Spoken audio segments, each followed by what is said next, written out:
And we are live. Welcome to the channel Chosen Wisdom Football, where we say what we see, not just how we feel, not just an emotion biased channel. It's a channel about analyzing the game, watch alongs, conversations, deep football talk. We talk about the nuances of football, the grey areas. That's the sound check, people. Always make sure when you go live, you do your sound check, and there you go. I am live and kicking. Smash the like, people. Smash the like when you walk in. Subscribe if you haven't subscribed. Brand new channel.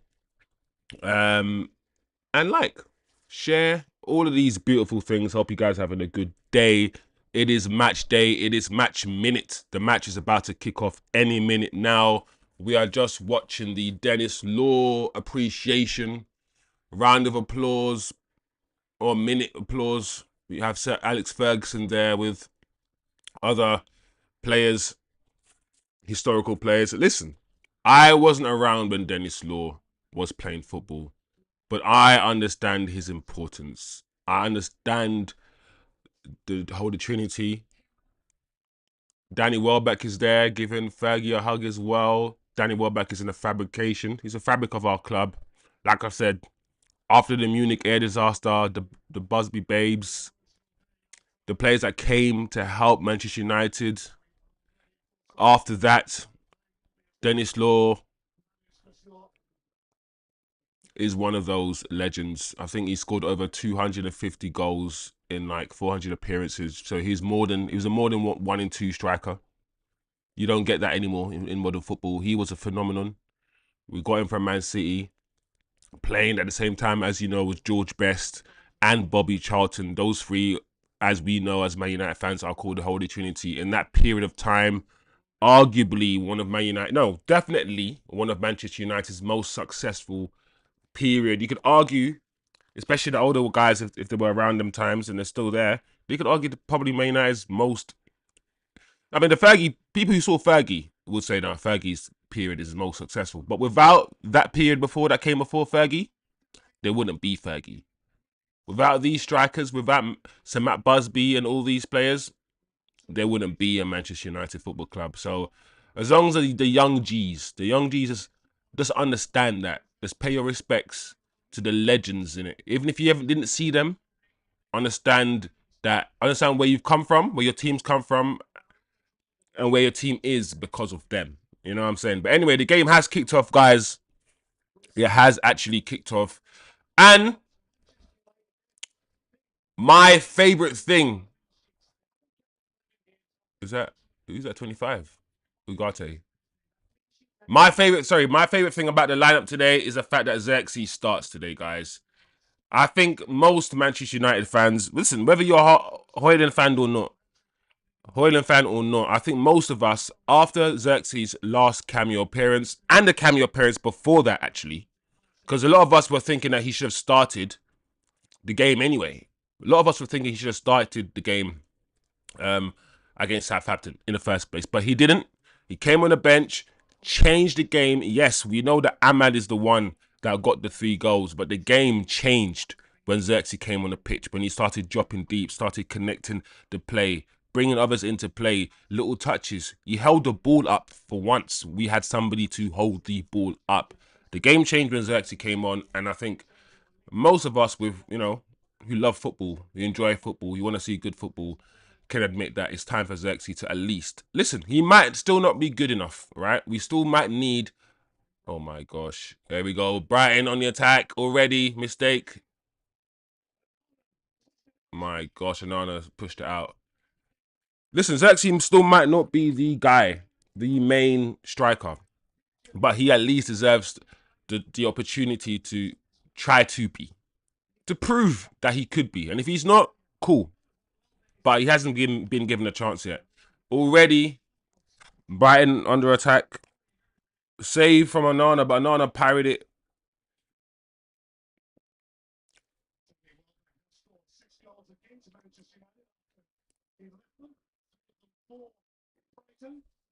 Come on, Zirkzee. You got to stand up there.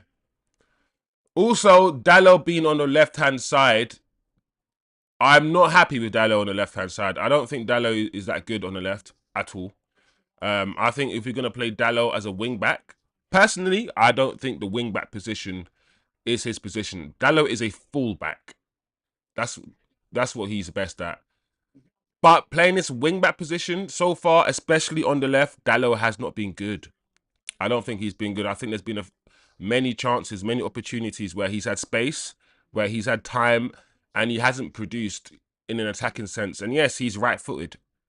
And playing on the left-hand side, he's forced to play his right.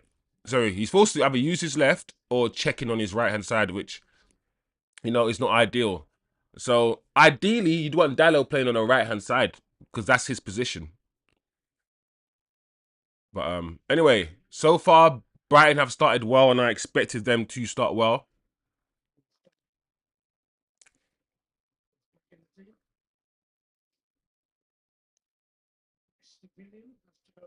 There you go, driving Man United, driving Brighton back, pressing well, good.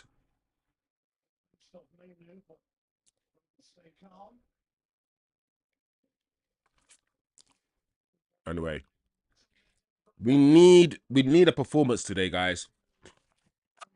After the last few matches where the performance has been, oh my gosh, he's through.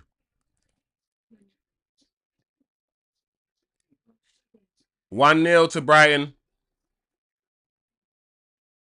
Route 1. Easy route 1. One ball over the top. Onside. Easy. 1-0. Mazraoui caught out from the back.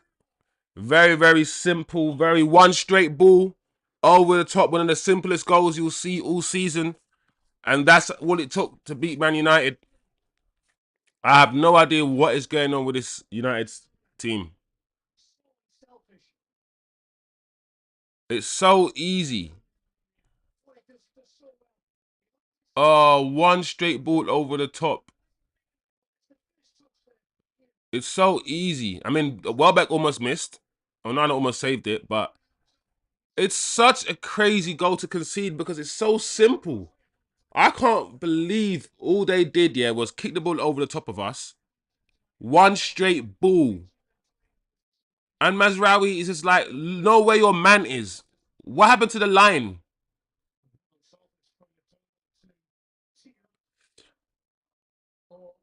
Oh, this is what happens when you got Mazraoui playing the right centre back.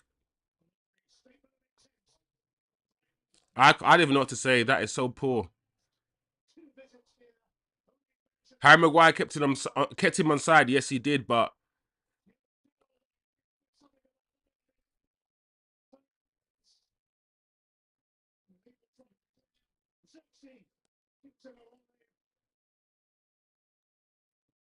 such a bad start. Such a bad start. 5 minutes. 5 minutes. Oh, these guys are making the game hard. What can Amorim do? What can Amorim do when all it takes, to beat this Man United side, is one, and everyone can see the big long ball, and it's just like, come on, man.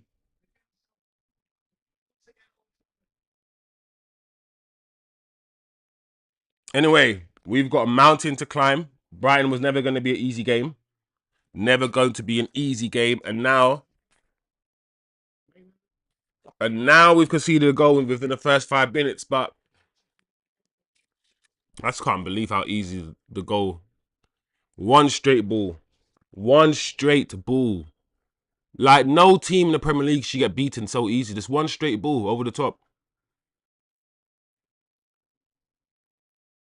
And that, how the hell, is that not a Man United corner? I don't understand, if you are the referee in that position, how do you believe, or think in that situation the ball more than likely came off, the Man United flipping player? We are not a good footballing side. We are not a good footballing side, and I didn't expect us to play good football today. I just expected us to play slightly better than yesterday. I mean, last time, because we can't play football. And again, another ball over the top two. Look,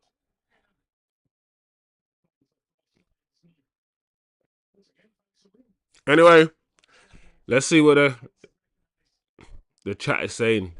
Turkish in the building. Welcome, welcome, welcome, as always, to the chat. Finally, he starts Zirkzee. It's mad when you see Fergie and you remember how many careers he has directly impacted, like Welbeck. Yeah, man, Fergie's been Man United manager for, as we know, more than 2 decades, man. Like, so the players that have come through the Man United system during that time period, like he's influenced all of them. And as we know, Fergie is a man manager more than anything. So a lot of people are gonna have a lot of personal stories about things that he said to them and whatnot, because that's what Fergie's really good at, man management. So yeah, Fergie's not perfect.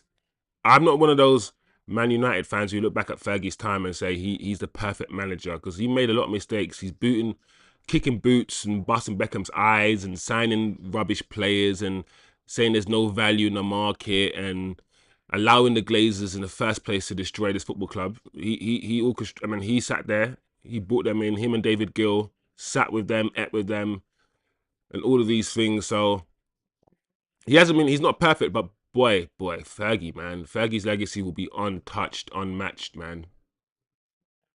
Like, yes, Sir Matt Busby. I didn't see Sir Matt Busby, but Fergie, I reckon, will go down as the greatest Man United manager.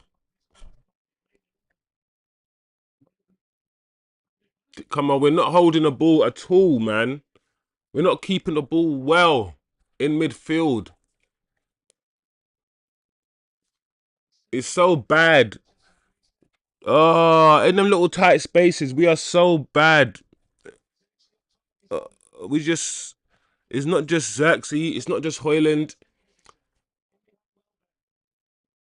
The midfield is just not good enough.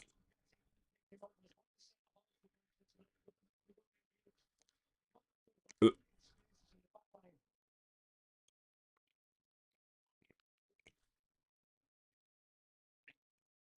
Anyway, there's no urgency. The tempo, as we can see, is just slow. One. Again, bam. Then you got control. Kobbie. Release it now. Even if you got, like, you have to speed up the game. Even if it's sideways pass, yeah, you gotta make plays quick. You gotta play quick. That touch from Lenny, man. Look, pop it around the corner. Yeah. Pop it around the corner. Good. Delete. Back to no. Well done, Zirkzee. Ah,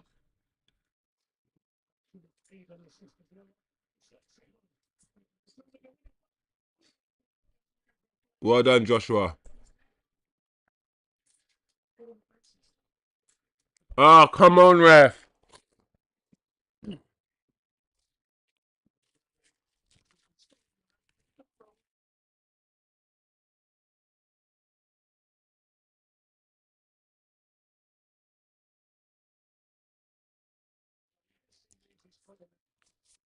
Ah, that's not a foul, man. All right, we had a little passage of play there, a few passes. Let me see what you guys are saying in the chat quickly.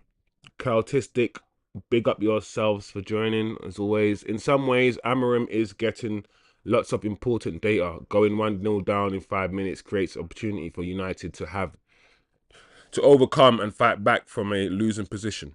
I hear that. I hear that. Punch yourself in the face to see how strong you are. I hear that. But sometimes you don't need to do that. Sometimes know that you're strong and you don't need to punch yourself in the face just to see how strong you are. Sometimes you don't need to go down. Sometimes just do the right thing. Like these guys, oh,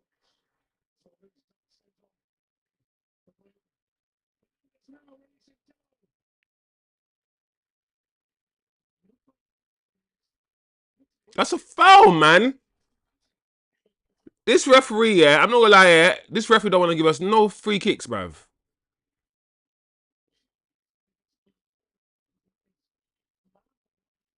Oh my lord. Mazraoui's having a nightmare game. Mazraoui once again just got pipped. His pocket just got pipped. He was just dilly-dallying on the ball, thinking he had 100 flipping years to do whatever he wanted to do, and he shut the. Was it Welbeck? Or I don't know. He just got pipped.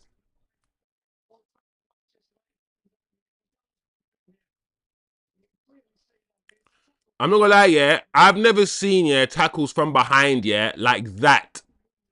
I've never seen somebody jump two-footed, from behind, get the ball, and the referee's like, even if you get the ball, when you jump in two-footed from behind like that, the referee will give it because it's a dangerous tackle. You jumped in two-footed, but I just don't understand. For some reason, what I've seen in the last 3 or 4 games is referees not wanting to give Manchester United free kicks, and I don't understand. I reckon it's some sort of psychology thing, especially at home. We're not getting anything, Man United, from these referees.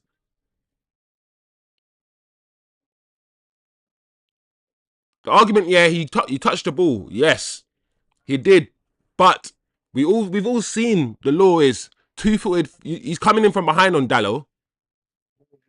He chopped him down while getting the ball.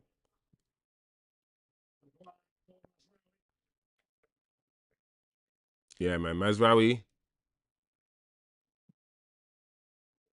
as wing back and Dalot as wing back. They're not they're not the options that we need. Unfortunately, they're not.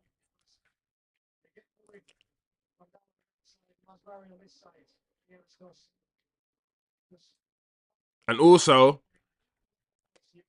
one thing that annoys me about this Man United setup, I like the setup actually, but the one thing that does actually annoy me about it is the three guys in the fence. Because I tell you what, they stand in a line. Those three, right? The three defenders that we have, and they just pass the ball between each other in a line.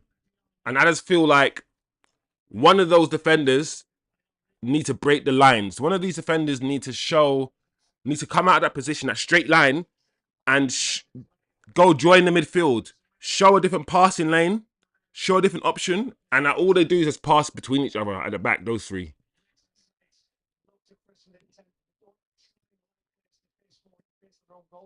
Wow, we are so bad. Like that pass from Dalot just now to this nobody. Or was it Bruno who did it? Like Zirkzee's playing fine. He's actually holding the ball up. It's just that our midfield is so bad. We can't pass the ball. We can't string any passes together. I literally just watched Arsenal yesterday, and while Arsenal are boring to watch in the sense that I feel like they just pass and pass a bit too much, the way that they just find each other all the time and just pass the ball between each other, it's just like, why can't we just play fluid football? Like this manager was brought in for us to play that sort of football, to keep the ball.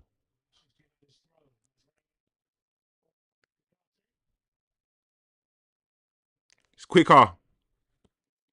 Turn. It has to be quick, mainly.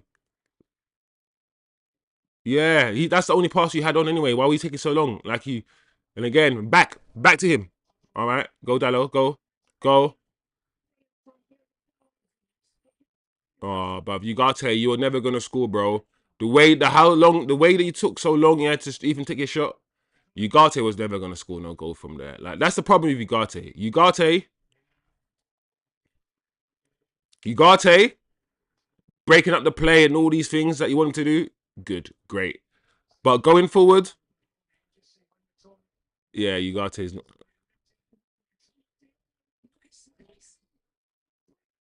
Bruno, captain. Bruno's got to do better than that, man. Oh, Bruno, you gotta do better than that, man. That's the problem I have with Bruno. Bruno will do stuff like that all the time, and we'll just excuse him because he will score one goal. Zirkzee left it because Bruno told him to leave it. Bruno called for it. Bruno called for the ball. Zirkzee left it, and he kicked it onto his own foot. Anyway, we go again.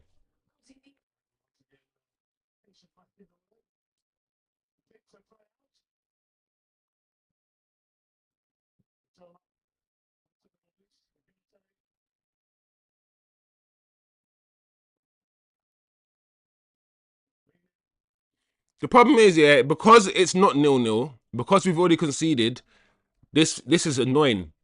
Because if it was 0-0, yeah, and we were performing like this at 0-0, it wouldn't be that bad, guys. It wouldn't actually be that bad because we're now starting to play okay. We're now starting to look. We pin them back into their own half like it's supposed to do, and we're now moving it. We're trying to move the ball around. Keyword: try.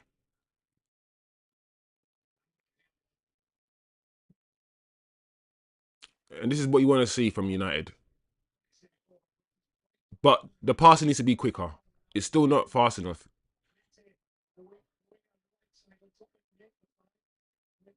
Yeah, referee's not giving us anything. Is that Bruno that's went down?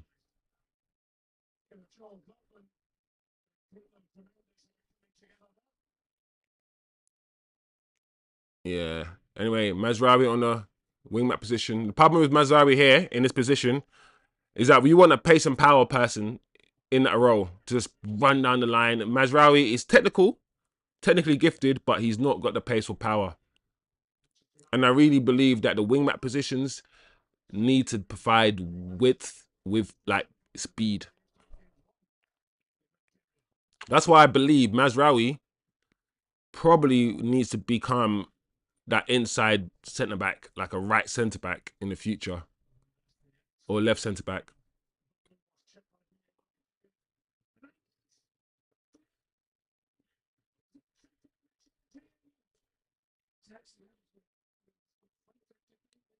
Oh, Dalot. Mainly was in a way. I saw what Dalot were trying to do. That was such a little kamikaze bit of defending, man. Players flying everywhere, getting tackled. Listen, Brighton, yeah, Brighton are not careful. They're going to give away a penalty. Because the way that they're sliding in all the time now, and the referee's not giving us nothing.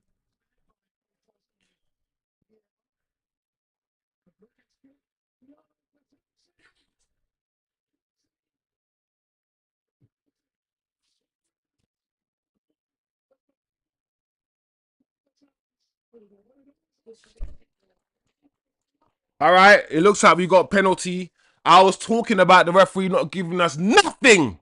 Stupid referee. And we got given a penalty. Well done, Zirkzee. Now we got to put this away. No messing around.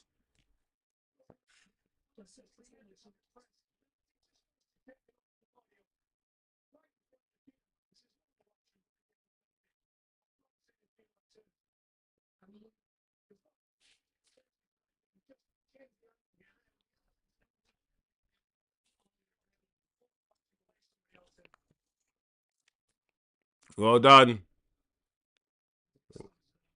Well done. Well done. Man almost pulled him in a... Man almost got him in the headlock, you know. Man tried to headlock, man. Man was like, come here, Zirkzee. Zirkzee's like, obviously Zirkzee went down. He had to go down easy there. Like he got shot. Like he got shot. But it was a foul, man. Man was trying to give man a headlock. Literally.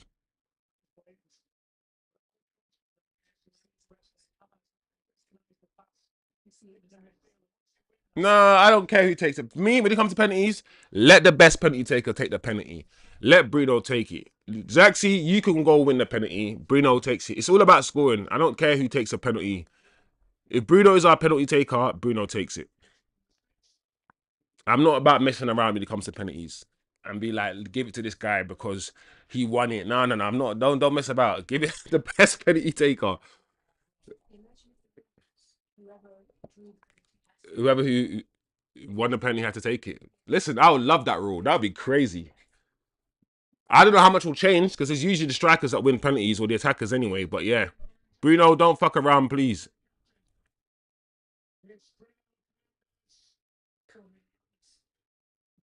Well done. Never in doubt. Bruno Fernandes, love him or hate him, he has the qualities. Listen, he has some qualities that frustrate the hell out of me. And I'll always verbalize the qualities that frustrate me. At the same time, I will always verbalize the qualities that I like. Listen, everything is nuanced. Everything is great. You can't like everything about every player, bro. Bruno, one thing I'll always say about Bruno, even when he's playing crap, he doesn't hide. Like he'll do the most. He'll spam the ball into the box. He'll hoof the ball in the air. He will lose possession. He do all these things, but he will still go looking for the ball. And again, and again. He's not a hider. So I'm not saying he's always present. I'm not saying he's always standing tall. I'm not saying he's always leading. Look, he's our captain, and many times when we're losing 7-0, when we're losing 3-0, he goes missing in that sense. But he's always trying, to a certain extent. Well done. Well done, Onana. That's better, Onana. The way that he passed the ball there. Oh, Dalot, bro. Dalot. Who was that too?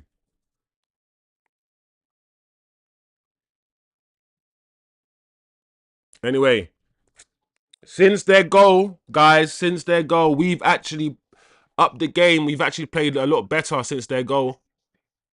So we just hope that we can continue playing better.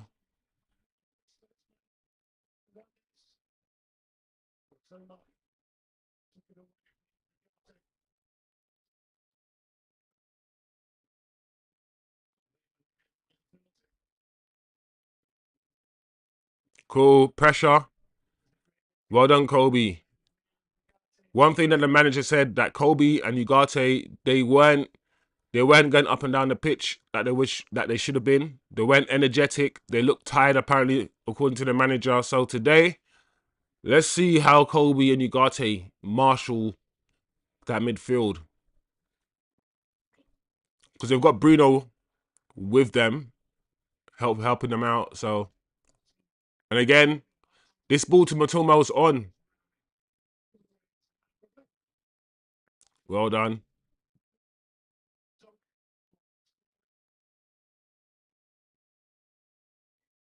Well done, guys. Fight for every ball. Every ball has to be contested.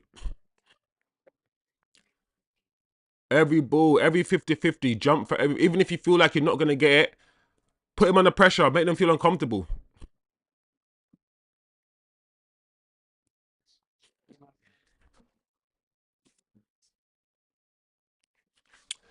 Yo, Sui. Sorry if I butchered your name. I apologize if I didn't pronounce your name properly, my G. Yeah, United, big up yourself, man. It looks like we're on the up. Hopefully, we're playing all right. We're playing okay. We're playing okay. So let's hope we continue. And we get a second goal before half time. That's the thing. We get a second goal before half time, we can all sit back and watch this game in peace, rather than nervous and anxiety, man. Conceding the first 5 minutes is absolutely not the way to start the game. Not the way to start the game. And as the game is going on, I feel like United, we're just getting more into the game. We're easing into the game. What? Anyway, yeah, man. Sui, big up yourself. United all the way. Let me know where you're from, man. Where you're watching from, people. If you're in the UK and you're in London.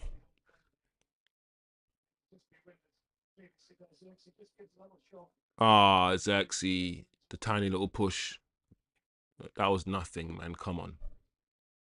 But Zirkzee's more of a physical presence.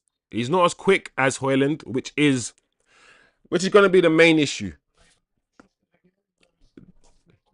Yo, big up yourself, Celtistic. South London forever. South London in the house.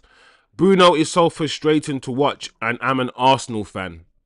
Yeah. Bruno, like I said, will always be frustrating to watch. Bruno will always be one of those players that he will produce every now and again when you need him. Not all the time when you need him, because we've needed him many times, he hasn't produced. Like that many times we've lost.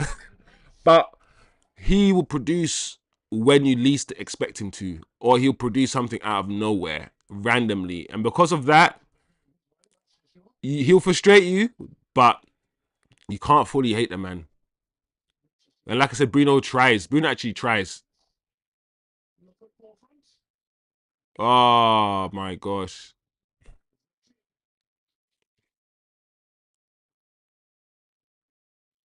I'm not gonna lie, any conversation about Zirkzee and Rasmus now, Hopefully, he should be just dead now. Like, we can't play football with Rasmus Hojlund.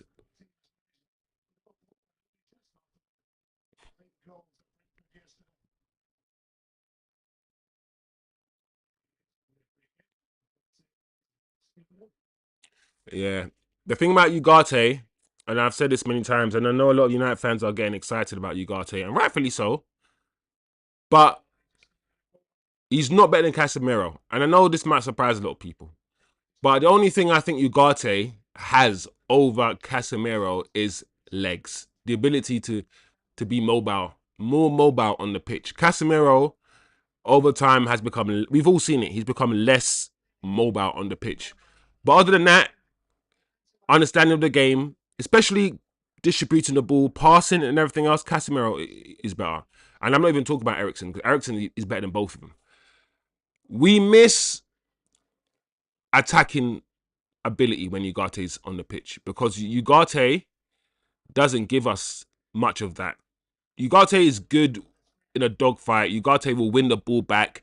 Ugarte is like a little bit. I'm not saying he's as good as Kante. I mean, he's not, but he's in a mold of Kante. Win the ball back, cover the space, read the game well. But he's not going to score many goals. He's not going to get many assists. He's not going to create many through balls, or he's not attacking wise. He's not that guy, right? And I think games like this, yeah, you kind of want a bit more from him, attacking wise, Ugarte, and you're not going to get that. So I just feel like we just need to understand. We need to understand the players' limitations, like them, like the players for what they're good at, but also understand that they have limits. All of these players have their limitations. Zirkzee, it doesn't have speed, right? He's quite slow.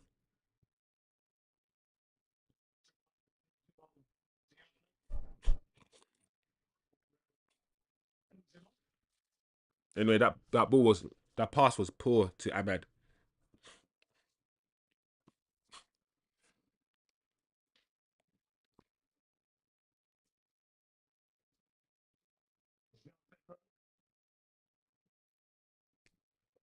And like I said before,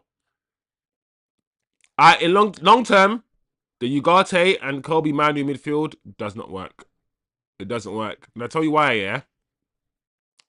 Neither Ugarte or Kobbie distribute the ball. Kobbie is about small touches, right?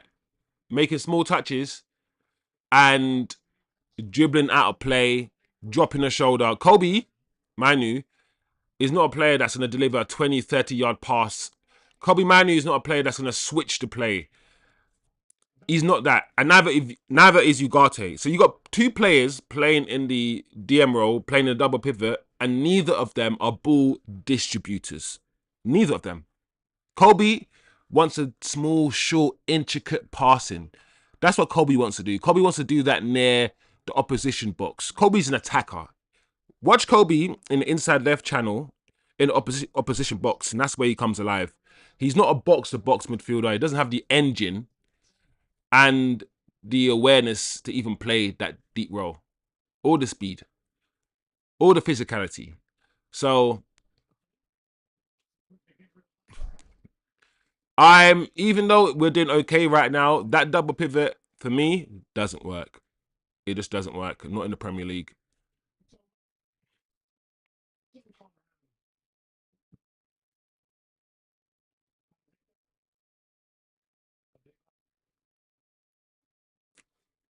But that being said, Kobbie is playing better today, in my opinion.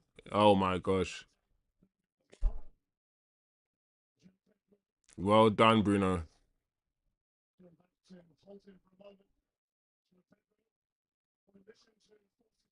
Well done, Kobbie. It was at Lenny.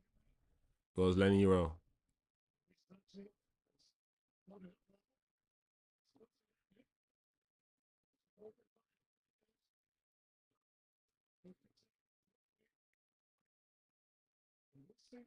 Well done.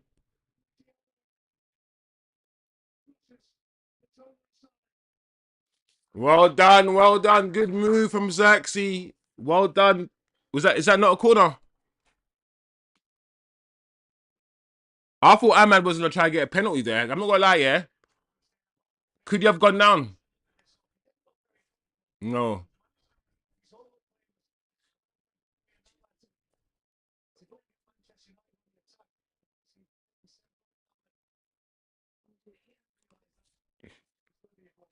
Oh, it's a goal kick. It came off Ahmad.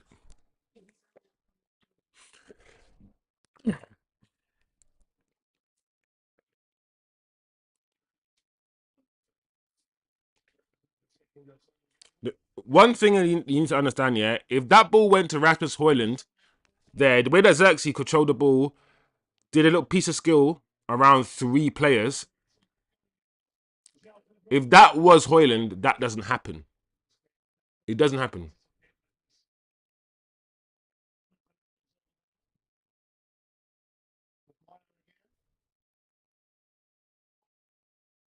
All right, it's a bit slow, guys. We need to speed up the passing. United have the ball over the left-hand side. It's a bit slow. Nice. And again, yeah, and that's how it has to be. And again, Hojlund, yeah. See, they're pushing us back because we're not moving the ball quick enough, so we're not occupying different spaces. Good, Mazraoui. No, Mazraoui. Oh, Mazraoui's not having a good game at all.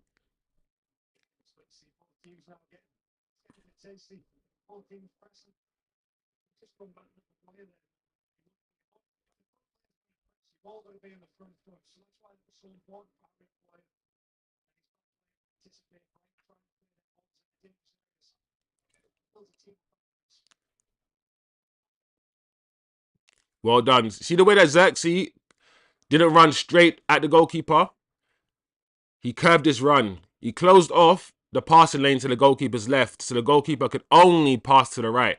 That is how you press. You press with intelligence, i.e., I'm going to force you to do something. I'm going to force you to pass somewhere. I'm going to force you to not just press for the sake of pressing, not just run towards a footballer to try to win the ball. You got to press intelligently, and that's what Zirkzee does. See there? Dalot just won the ball back, yeah, from Brighton. And I've said it before, yeah. He speeds up, yeah, over like 2 yards, right at the very end. Because he was running towards that guy, yeah, and he wasn't gonna get the ball. And I felt like the last like 3 yards, he sped up. And that's how Ahmad wins the ball. Because you don't anticipate that he's gonna get anywhere near you until right at the very end. He goes from 5 miles an hour to like 10 miles an hour. What the hell? Anyway, 35 minutes on the clock, guys. Brighton keeping the ball at the moment. United pushing Brighton back to the goalkeeper. 35 minutes have gone very quickly.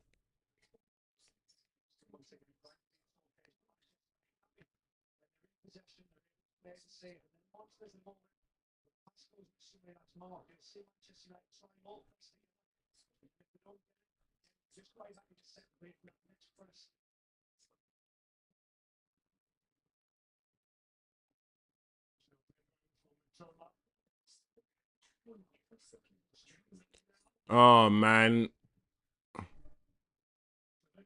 How do we let this Brighton guy get how do we all of us sat there? Bro, the goalkeeper had the ball, Maguire. Maguire is so brain dead. The ball was literally about to go straight into the goalkeeper's hands. And Maguire just kicked it out for a throw-in. Oh man. I'm just feeling how did Brighton get into an attacking position from where we had them? It looked like there was nowhere for them to go.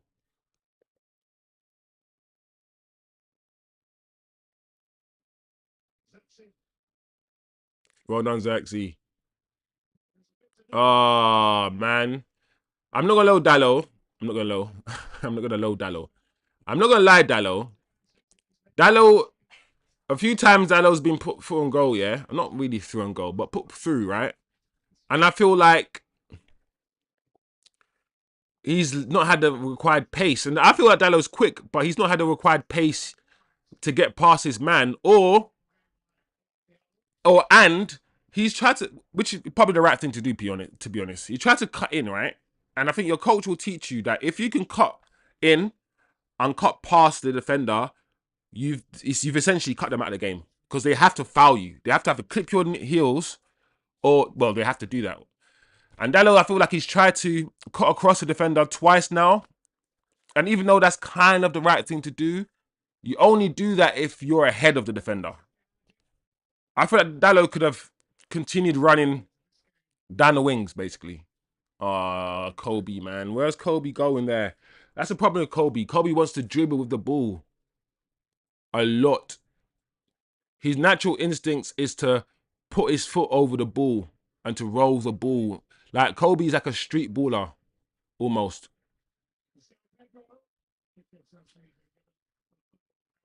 You know, foul on Harry Maguire.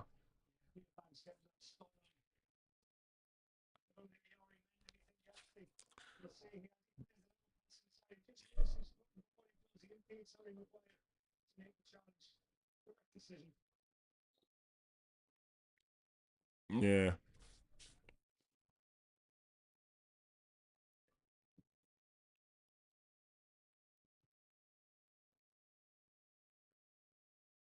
Well done. Look at him.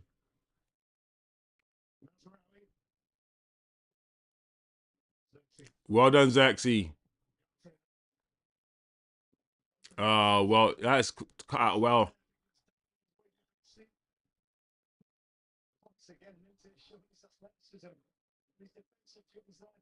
Give it inside. Well done.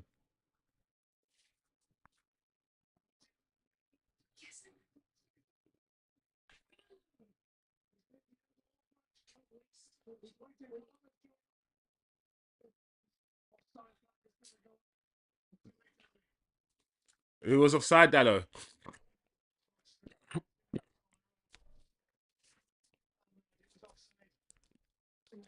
It was offside.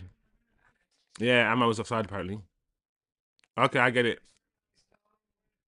Yeah, it just the referee linesman just gets told to not raise his flag, rightfully so, because I'd rather be told it was offside afterwards than the referee to raise his flag to say it was offside when it was really onside and the referee blows a whistle. Listen, we've seen how these guys had to cheat us when we played Arsenal and how VAR, how important VAR is, man.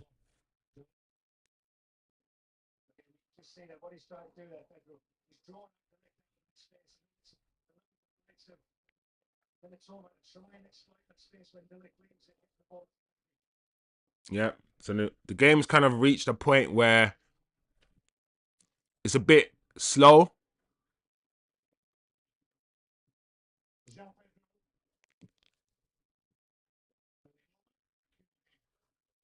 But this is the Brighton team that usually play decent football. And they're well ahead of us in our development. So we have to understand this is a good Brighton team. Brighton are very organised. They've been playing this way for a while, and this is a new United team with a new way of playing. So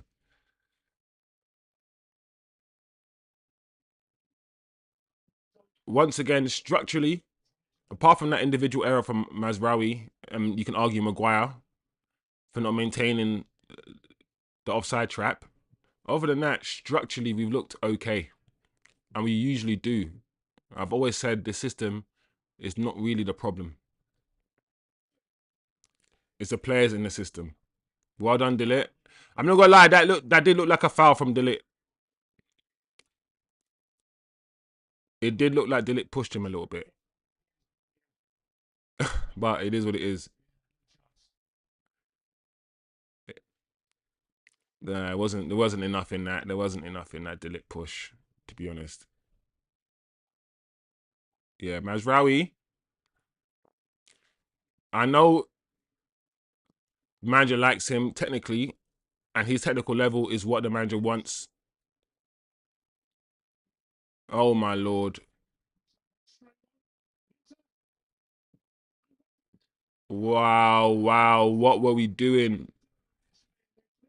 What was going on? What happened to the Dalot?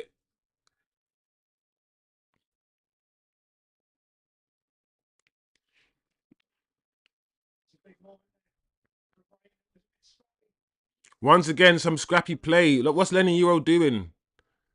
It just we just don't look at the back. Yeah, we look shady, and yeah, to be honest, we've changed. We in the Premier League. Well, that's not just the Premier League, in any league, football in general. Most managers like to settle on a back line and keep that back line because the understanding, like, we need cohesion in the attack in order to score goals. But importantly, you need cohesion at the back in order to stop goals from going in. You need your defenders to all keep staring at each other to make sure that line that they hold, that offside line, has to be perfect. A perfect line. Not one person step forward, not one person step back. The understanding that's needed in defense is really important. And a lot of managers just have their main defenders, first choice defenders, and might make changes here and there, but don't usually. United this season, we've changed our back line a lot. A lot.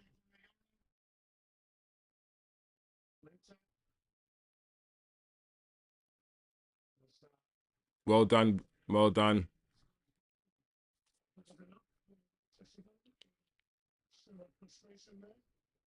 Well done. This game is kind of even at the moment, to be fair. I feel like Man United, I feel like they're a better footballing team than us, clearly. They keep the ball better, but we have better players. So I feel like going forward, we could score because our better players, but they play better football.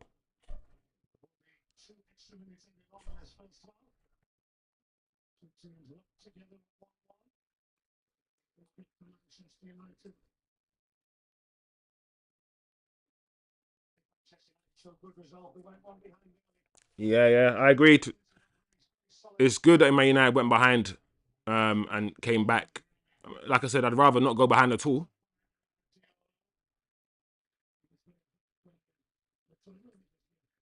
Book him, ref. That's a yellow. How does he not get yellow for that, bro? That's not. You know them ones where it's like you gotta give him a yellow for this one. Like, he doesn't care about even winning the ball, Matoma. That's crazy how you didn't get booked for that.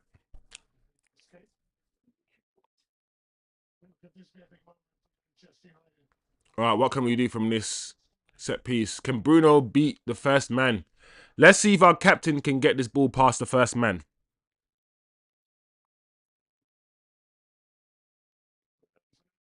Yes, he can.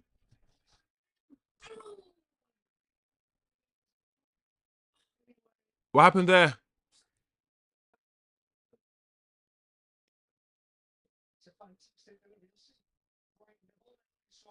He's not offside.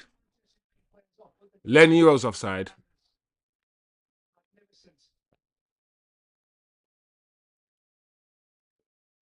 Oh my gosh. Len Euro wasn't offside. I mean, Maguire wasn't offside. I think Lenny might have been offside. But the fact that it went between Lenny's legs, bro, that's crazy, man. We should do better in that opportunity, man. Maguire wasn't, I don't think, was offside, and he was in space. And I think he did the right thing. He tried to header it back, but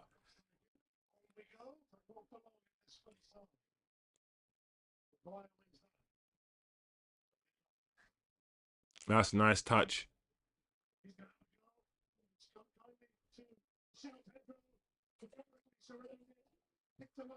Well done.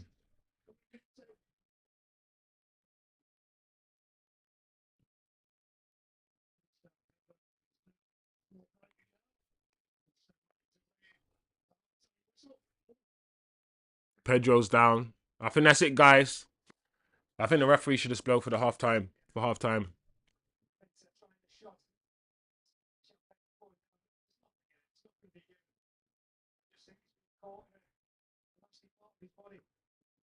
Yeah, we've defended all right. We defended okay today. Apart from that one chance, yeah, the one ball over the top, and maybe a second ball over the top that Matoma almost got through on. Apart from that, we haven't really shown too much weakness at the back, and neither have they.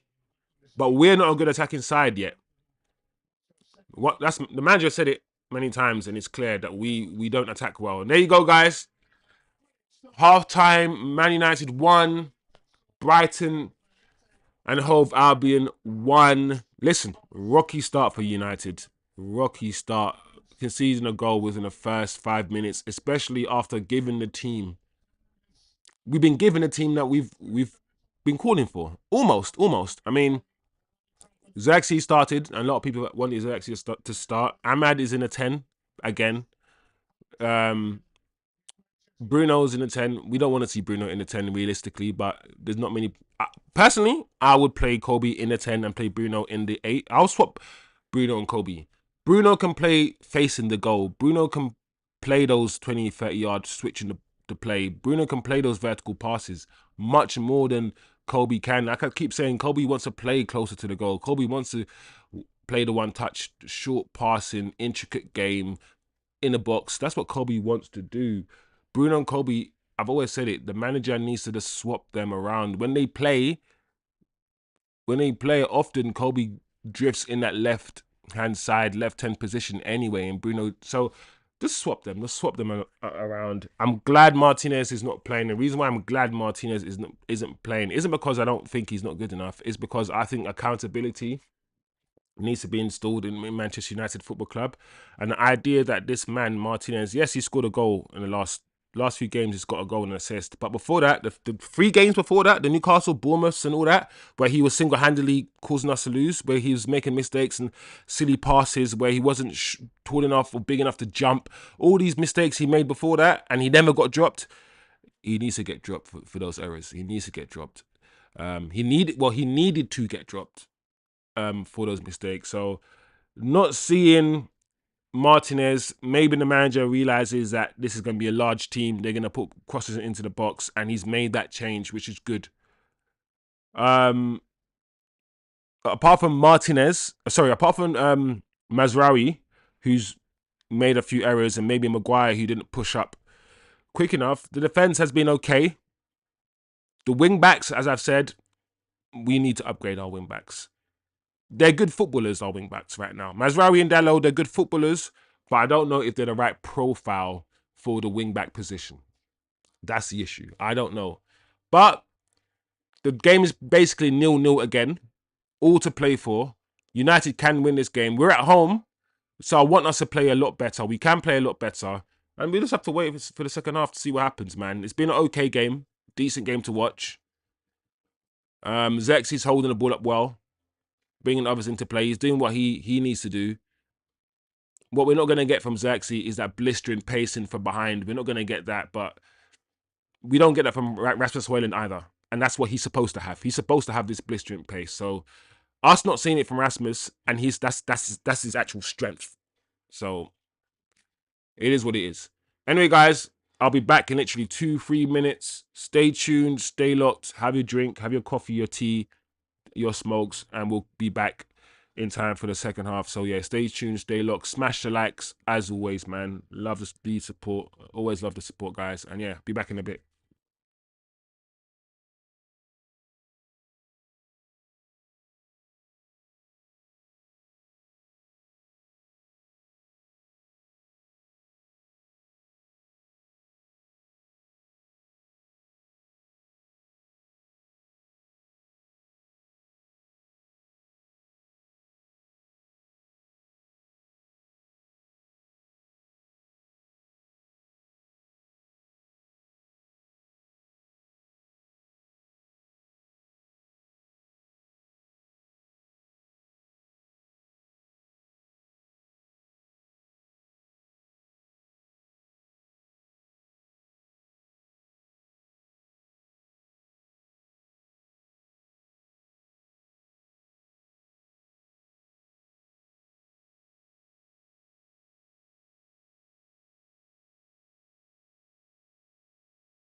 We are back. We are back, and we are live, and we are kicking. And the second half's about to start in literally a few seconds. It doesn't seem like there are any changes made at halftime by either manager, so we go again as we were in the first half.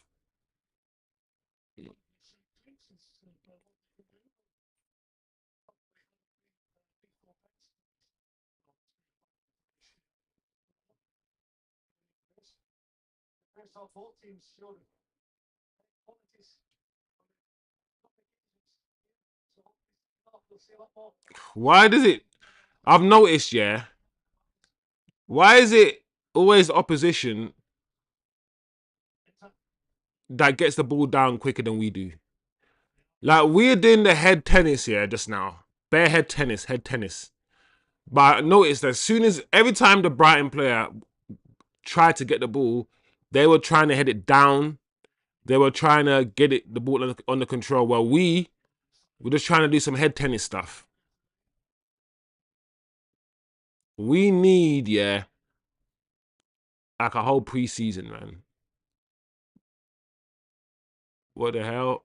What the hell? That's out of play, bro. Listen, I need to see that replay. That looked like that ball was out of play, bruv. Brighton have started a better team. I mean, they are a much better team than us anyway. Here we go.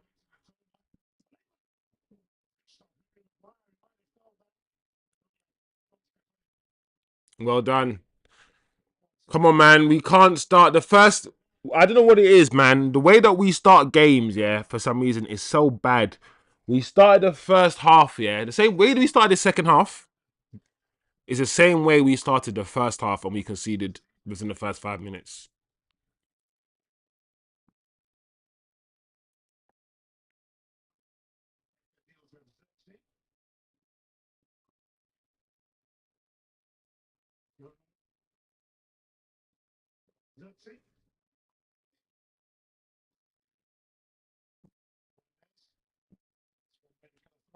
I'm not gonna lie, yeah. That Fernandez, yeah, just blasting the ball as hard as he can off another player so he can win the throw-in, yeah. That is so anti-football, bro.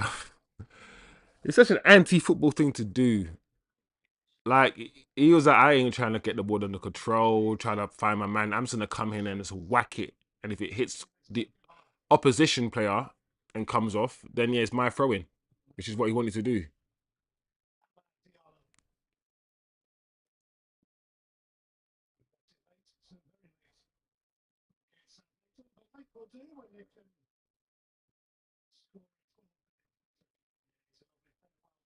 Yeah, this stuff that we are seeing, guys, when we pass the ball between each other at the back really slowly and we take 100 touches and there's no movement and all we do is just pass it side, that needs to stop. There you go. Ahmad on the ball. Mazraoui doing overlap. Ahmad! Ahmad needs to get these right. A few times Ahmad's cut in. A few times he's cut in on the right hand, cut in on his left. And he just hasn't managed to get his pass right. Offside. Yeah, a few times he's cutting on his left, guys, and he just hasn't managed to get that shot right.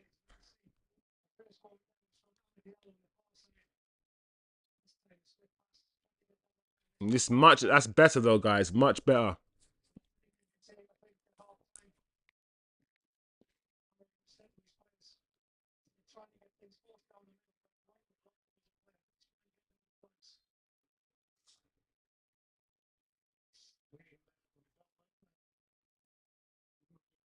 There's no reason for Dalot to be offside there, to be honest, when I think about it. Like, the way that Matoma was onside in his move for Brighton, and there's no reason for Matoma to be even beat offside because he can see the line. Similarly, like Dalot, the thing about playing, like, it depends what you want, man.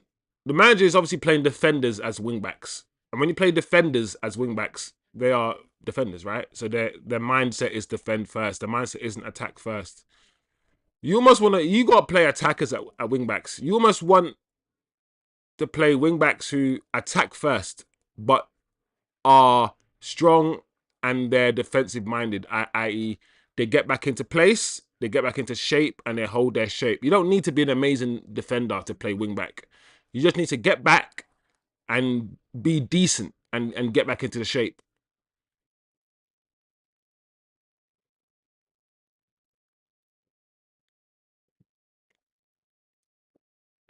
Wow, Everton are beating Tottenham 3-0, you know.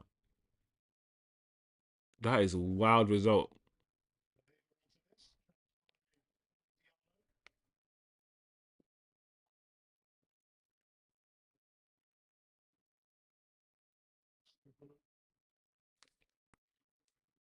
Oh, the game slowed down again a bit.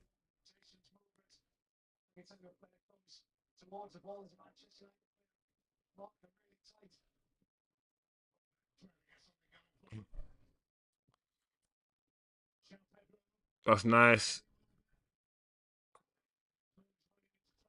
Oh, referee. I knew referee was going to give it. A referee doesn't give us anything. Referee gives them everything, but that was a good turn by Welbeck.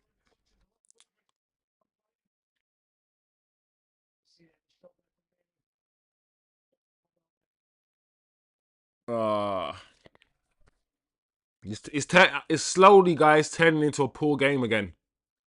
I mean, it's not the best game in terms of technicality. And no Man United match is going to be a good game in terms of technicality. We don't play good football. We know this. We've been watching United for the last 2 years. It's not a secret. But I feel like this game is now starting to. We'll see.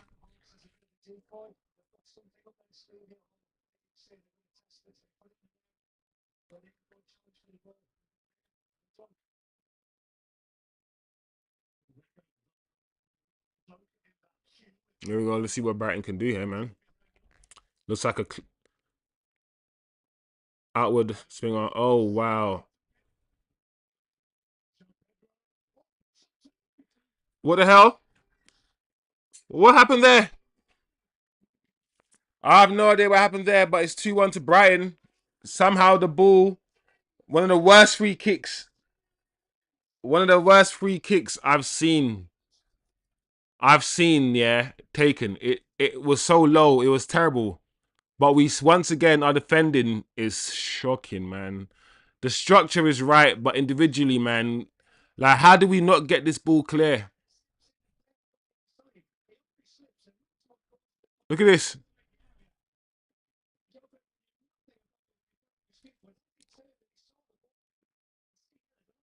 Oh, look at that.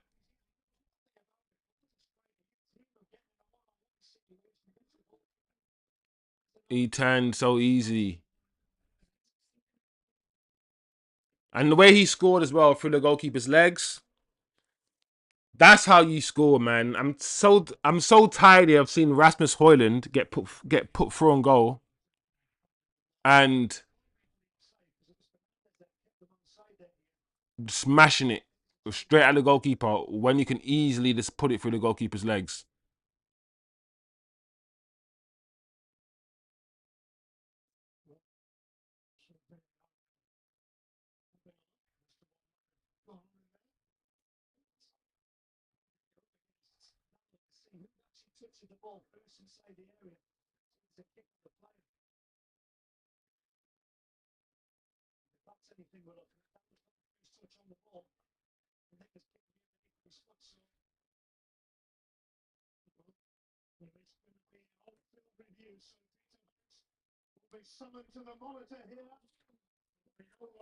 There we go. On-field review, VAR.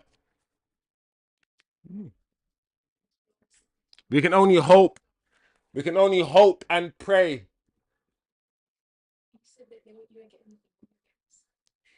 And if we get this, it means there is a God. So God, prove to me that you're real. This is your only and one chance to prove to me that you're real.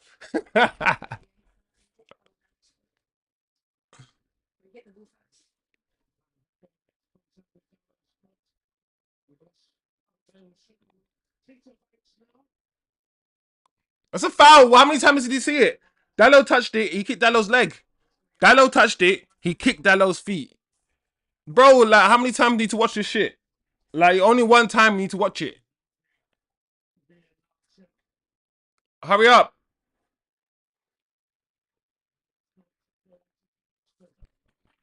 You did it, God. You did it, God. In the wise words of Kamala Harris. You did it, God. You proved that you're real.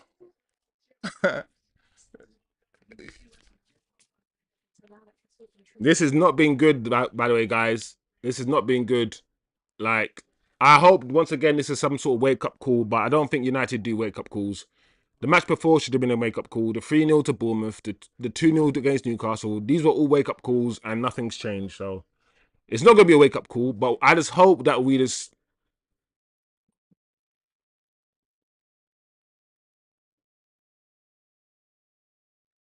What the hell?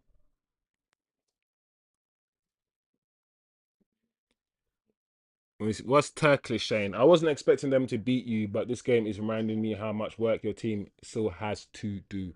That's from Turkish. Another message from Turkish. I said it would be 2-1 to United, so maybe this still happens. Well, yeah, I mean, next goal wins, I think, personally. But yeah, this game's a weird game because it has moments in it, yeah, in this game where I'm like, okay, we look all right. But then there's moments where I'm like, we're not serious. Like, I keep saying, drop Bruno back into that double pivot. Like, just drop him back there.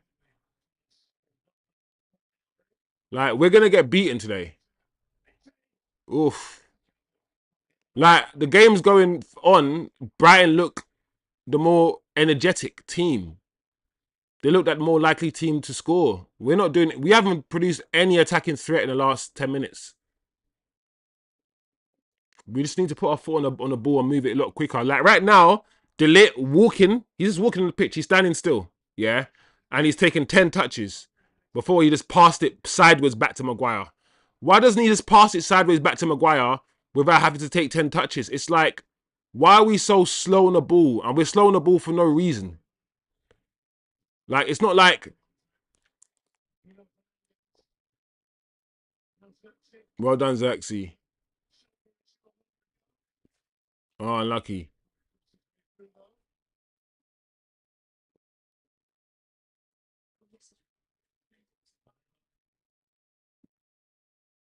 Oh, man. Take your time. Nice. All right. We'll take the foul. We'll take the free kick against Bruno there on the left. Just take this. We want to speed up the play because playing slow, taking 3 or 4 touches on the ball doesn't open up space. The way to open up space is by moving the ball quickly and moving your opponent out of space. You got to make them run out of their comfort zone or their comfort space. You got to move it quicker than that, especially between the back 3, passing it sideways between each other. Like, we got to... The vertical passes, man. We've got to make more vertical passes. Anyway, free kick to United. Bruno to take a kind FC, man. Hey! Kind FC, big up yourself. As always, in another context, it looks like Dalot studs, man, and there was Zirkzee handball. Well, yeah. Yeah, well, yeah. Don't don't want don't tell them.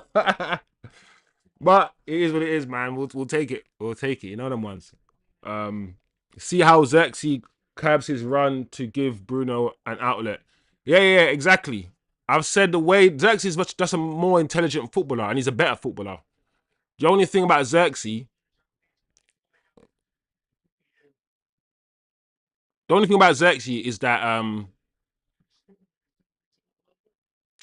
it's not good. Is that he's not quick. His lack of pace in the Premier League is what people will talk about. But in terms of his technicality, his ability to hold the ball up and do all the things we want him to do. He can do those things. And like I said before, yeah, he can probably run the channels too. Like running the channels, yeah, is supposed to be Rasmus Hojlund's thing, all right? And he doesn't actually run the channels, Rasmus Hojlund, when you watch him.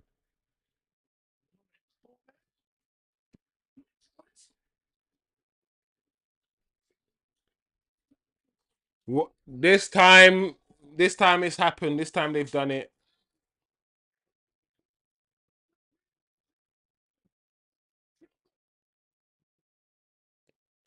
That was so. I don't understand what I'm seeing.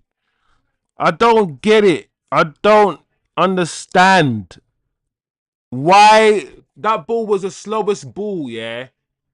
And the ball was like 1 yard from Onana. Why didn't Onana catch it? I don't understand what this is. Okay, cool. He cuts it back. No, he doesn't cut it back. He kicks it. No, he couldn't come. I get it. Onana couldn't really come for it. Oh, the ball was so good. But could Onana come out and collect it? Oh, he could. I don't know, man. Guys, tell me um if I'm crazy. Could Onana have come and got this ball? Because I feel like he could, but he couldn't have. I feel like,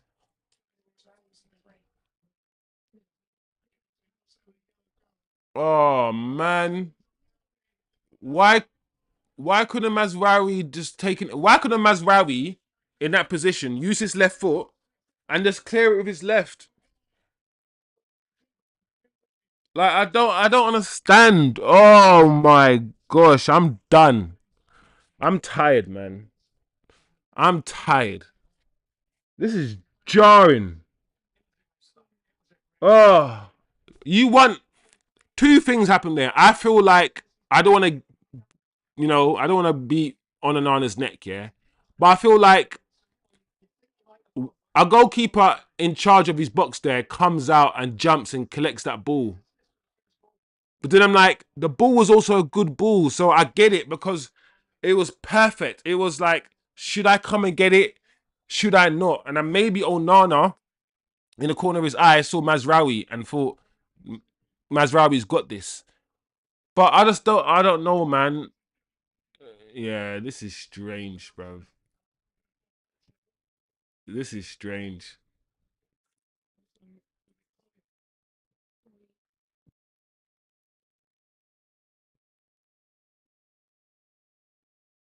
And the thing is, now he's gonna bring on an attacker and drop Bruno in midfield. And this manager should have just played Bruno in midfield and put like I don't get with this manager.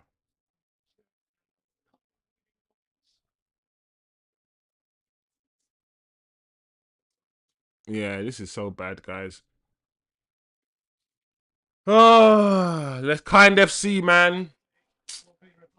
Kind FC. I'm done with this crap. What are you saying to me, man? Whose pocket got picked for the counter? Good point. Who's? Oh my gosh, Bruno! What was that?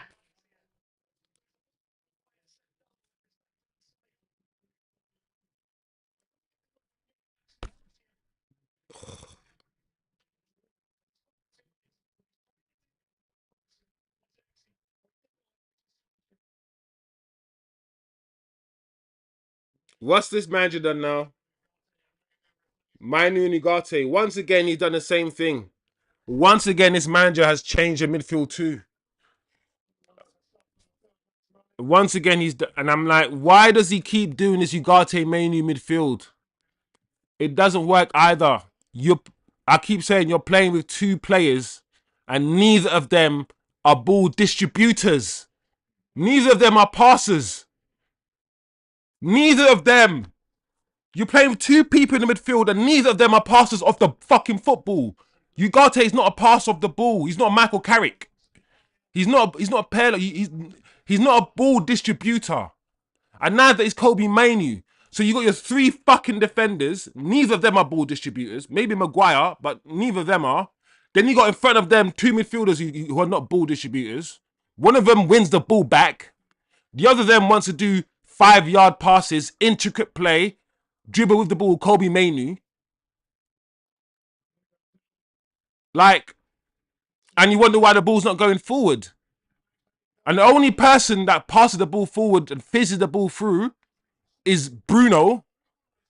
And Bruno's playing in the 10 with his back to goal rather than facing the goal in order to make those. Drop Bruno. Drop him. Stop fucking around, manager. Stop fucking around. It's not difficult to see. It's not difficult to see.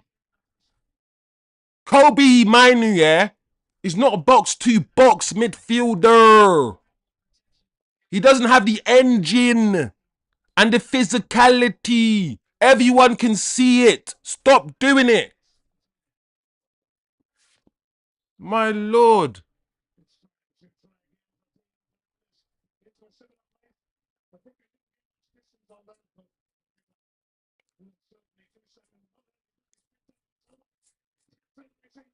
It's going to be 3-1, by the way, guys. We're going to lose this game. We're going to lose this game. Well, I don't know why I stress myself out. You know, football. You know when you start the stream, yeah, and you're like, you start this stream, yeah, you're like, no matter what happens, I ain't gonna get vexed, bruv. It's just football, bruv. I'm just gonna watch this, analyze the game. These guys, bruv. These guys just piss me off. Oh, my head. Oh. Bruno has been poor. Before that goal, he gave the ball away again. Thing is, when you asked me, kind FC, yeah, I couldn't even remember, yeah. I had a feeling it was going to be Bruno. I was like, I bet it was Bruno. Oh, man. The manager is very to type. The manager's like, go on Garnacho, play on the wings. The manager's like, I don't play with wingers, but Garnacho, go on the pitch, you play on the wing. Ahmad, you play on the right wing. The manager's like, forget my tactics right now. Just go and win the game. That's what he's doing now. He's yeah, the manager. We're not gonna win, and I keep telling people we're not gonna win many home games. We're not gonna win many more home games this season, and we will finish in the bottom half of the season. Fact, that's a fact. It's not an opinion. I'm telling you, we will finish in the bottom half of the table. We will. Like, you need to understand, yeah, home games against Bournemouth, Brighton, and all these things, you have to be winning these home games. Like, and what we also need to understand is that these teams ahead of us, they are winning games, and the teams like Everton behind us are also winning games. And we're running out of games to play. We're approaching the end of January. The season ends in about 3 months. So, yeah. This is, and I'm going to say this as well. I'm willing to do the short-term pain. Sorry. I'm willing to do the short-term pain for a long-term gain, if there is a long-term gain. Like, I'm willing to do all of this, only the manager's tactics, only the manager's way of playing. We're going to have to bleed. We're going to have to suffer. I'm willing to do all of that, yeah, if it means at the end of the season, Ineos buy the players that the manager wants. My concern is that we'll do all of this, we'll strip the team, we'll sell Garnacho, we do all of this stuff, make the team worse, because we'll get rid of some good players who can't fit into the system, not because they're not good, but literally because they can't fit into the system. So we'll get rid of some of those players too. If I will agree with all of this stuff if I feel certain that Ineos will get the quality replacements that are needed. And we won't do the whole Ten Hag, spend £100 million on Antony, 70 million pounds on hojlund. We won't do the Ten Hag. Let's buy all the crap Mason Mount, 60 million on Mason Mount. If we continue to do that crap, then doing all of this stuff, all of this short-term pain stuff, it makes no difference. And I feel like that's where a lot of United fans are. A lot of United fans understand the pain that we need to go through, but they don't know how much pain. How much pain? You know when someone tells you you're going to go through pain, is it a punch in the face, or am I going to be better? Okay, this is but am I going to be better alive? You get my drift. We don't know the pain yet. We need to figure out, and how much pain do I need to stand there for 10 minutes on fire, or just 1 minute on fire? And what's the reward at the end of it? Is the reward at the end of it finishing 6th after 4 years of this, or are we actually going to win the league? Because the reward, yeah, after this, from this pain, is unknown. Yeah, we don't know after these 3 years if we're going to win a title or not. The reward from doing all this painful stuff is unknown. A lot of people are not going to be willing to put up with the pain. There'll be some people saying, listen, we're Manchester United, regardless of whatever the manager's doing, we should be finishing in the top half of the league. There'll be some people saying, no, the players are not good enough, we should be finishing the bottom half of the league. All of these different opinions, and a lot of them will be valid because there's so many unknowns. So I get it. And when there's unknowns, we got to fill in the gaps, right?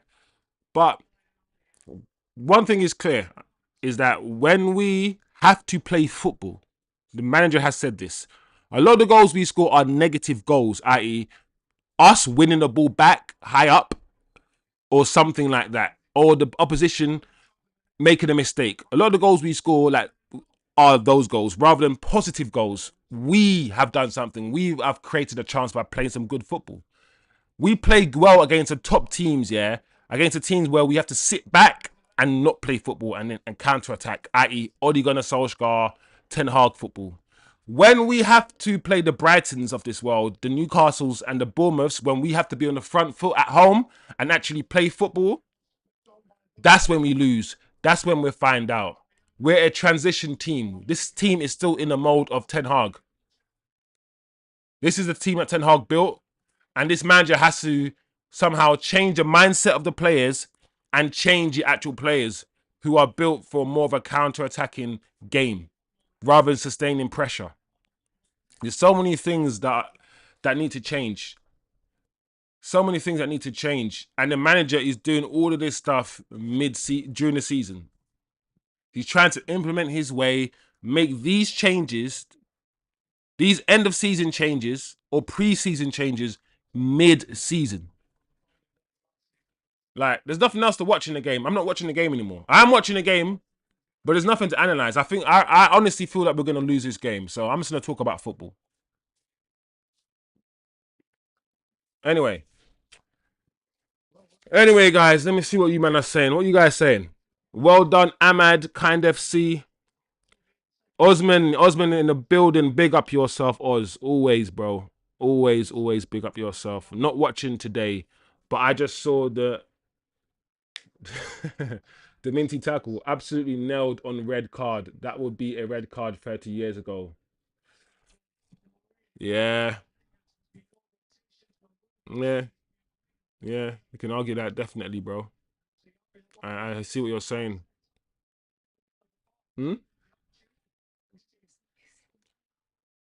Kind FC 17 is so weak. Bro, he's got no... There we go, Ahmad. Ahmad! Come on, Ahmad. It's all Ahmad and Inshallah. Ahmad! Oh, come on, guys. Oh...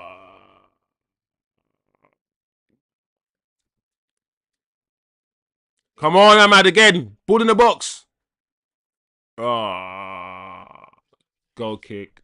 Kind of 17 is so weak. I don't get 7. You know what's funny about 17, yeah? Kind FC. All the excuses that we got given, yeah, for why Ahmad wasn't starting, yeah, are the reasons why 17, yeah, shouldn't be starting. And then the ones where he's not strong enough for the league, he's not tall enough for the league, all of these physical stuff. And then you got 17, who does his, we all can watch 17. His scatty run. When 17 runs, yeah, it's all scatty. It's all like frantic. It's like, I'm running. I'm like, bro, there's no like control about what you're doing. That's why he's always falling over. Like his balance, yeah, is not there. That's why I'm like, listen, if Napoli, yeah, are giving us £46 million for this guy, yeah, just take the money, please. Just take the money, man. Just don't mess about with bread like that, with free bread, man. Let's take the money. 3-1. Game, set, and match. Game, set, and match.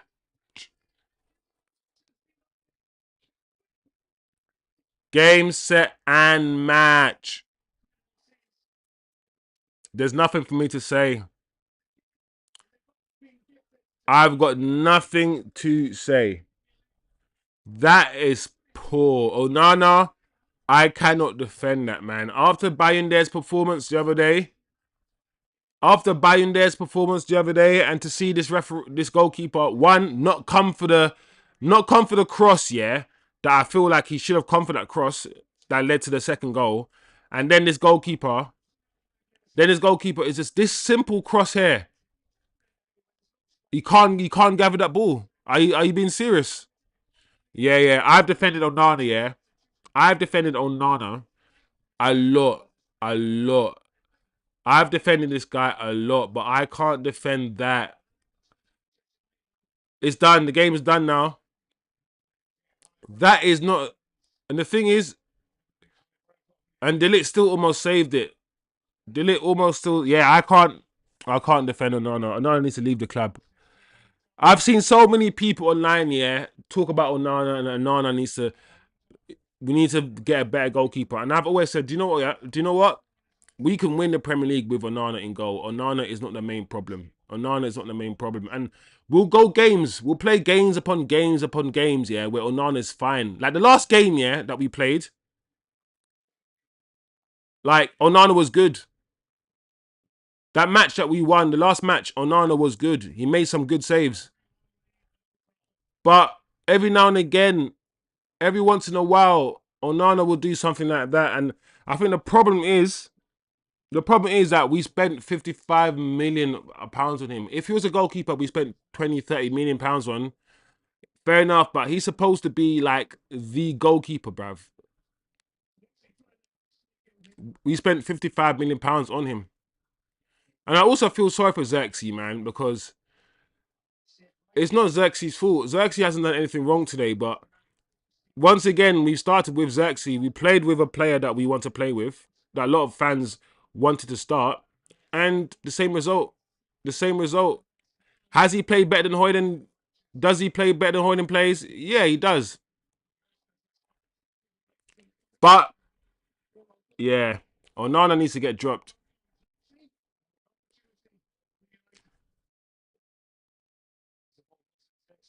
Onana needs to get dropped now. Yeah. Onana needs to get dropped. Like, I've tried to defend him. And also, because I know the racismo in society, yeah, because I know the racismo in society and black goalkeepers and how people look at black goalkeepers and treat them. That's another reason why, yeah, as a black man, yeah, I haven't been quick to jump on the Onana's crap, Onana, because I don't even like rate David Raya. I don't rate loads of keepers, and I don't think, you know what I'm trying to say? I don't.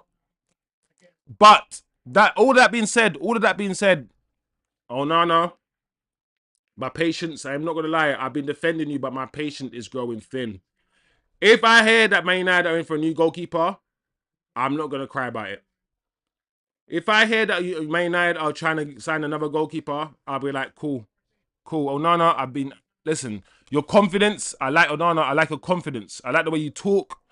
I like the way you do interviews. I like the way you take responsibility, all these things. But just like the hair before you have that bozo moment. You have a moment of bozo every now and again, and it's becoming inexcusable.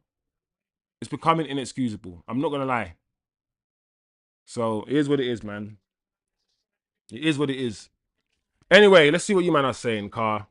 I don't even know what to say anymore about this game. Like, I'm done with this game. I'm done. This. Oh. Orhan, I'm watching another I'm watching another match. Another North London team. They are absolutely rubbish. Oh, Everton. Hey, what's the score between Everton and Tottenham? At least that will make me feel better of something. I don't know what's going on, but I can imagine you Arsenal guys. You're loving this, and you're loving the Everton Tottenham. 3-0 to Everton. Oh my gosh. Um, what I've noticed with Onana is that if the team is panicked, he stresses. If he makes a mistake, it messes with him for the rest of the game. Turkish, I've said this many times. Onana is a goalkeeper that once he makes a mistake, yeah, it gets into his head and it affects his game. I've said it before. In the games, yeah, that Onana's played badly in, I could tell from the first minute, yeah, that he was gonna have a bad game. I could tell. And he's not like a goalkeeper that plays well that makes one mistake. He's a goalkeeper that might make a mistake, and that mistake would affect him for the rest of the game, and he will have a genuinely bad game. And that's psychology. That's that's mentality. And it's like, despite all the positive things you say in your interviews and all the strong talk, yeah, you're still a bit fragile mentally. Maybe you say these things in interviews to cover up the fragility. Maybe that's what it is. Anyway, Orhan, all United supporters, you have to realize the team is just not good enough. Yeah, Orhan. The team is not this manager's team. The team is built for a certain system, but at the same time, I still feel like this manager needs to be getting more out of the players. I still believe that, you know. Turkish, once again, Mazraoui and Onana have had bad luck today. There were games where number 6 messed up badly several times. This is to be expected with rebuilding. Yeah, yeah. Kind of see Yank Bruno too. He is so damn careless in tight spaces with his duck feet.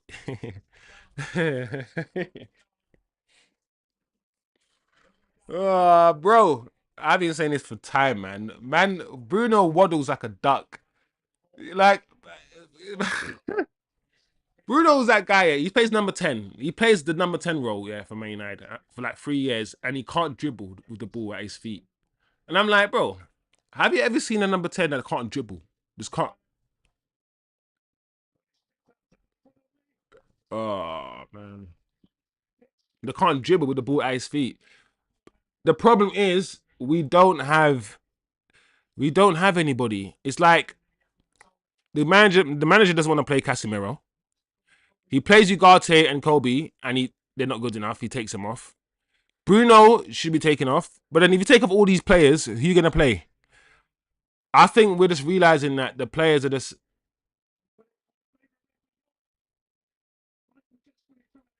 Oh man, I think we're realizing that the players are not good enough, and no matter what combination of players, yeah, he puts on the pitch,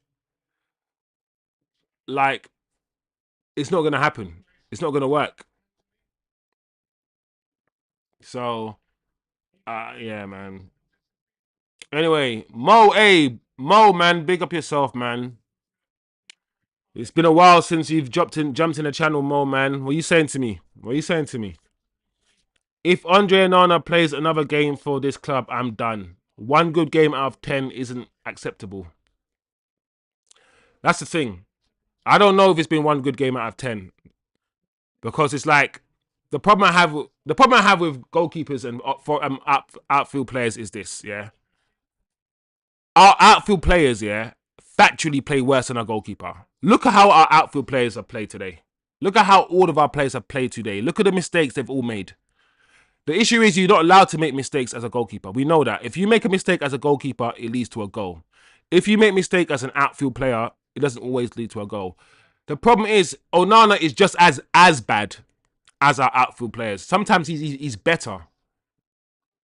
But the patience we have with a goalkeeper that makes mistakes is different to the patience we have with an outfield player that makes mistakes. That's just football, right? That's why I'm like, do you know what? Yeah, I wouldn't go say as far as saying one good game out of 10, but the point that you're making still stands. I get the point you're making. The point you're making is that Onana is not good enough. And while I've stood up for Onana, I've said this, I'll be honest, I've stood up for Onana for a long time. I'm now starting to be like, do you know what? Do you know what? My patience, I'm done. I'm ready now. I'm ready to see Bayunde get a run of games. I'm ready now. I'm ready. Bayunde needs to get a run of games now. He needs to. And if he's not good enough, once again, fair enough. Fair enough. But we need to see. Because, yeah, what we saw from Onana today is not good enough. It isn't. It just isn't good enough. So I'm with you. I'm with you, Mo. I'm with you. And the thing is, this second half, yeah.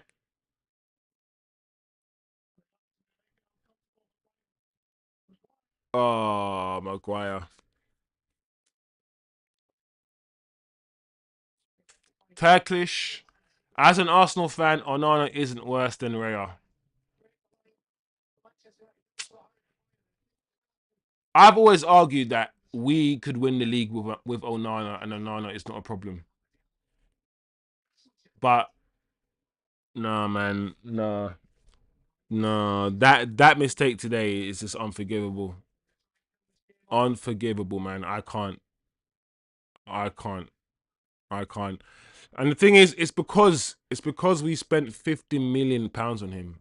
Like, I don't think Alisson might have cost around that much. Like, most goalkeepers, yeah, never cost around that much money.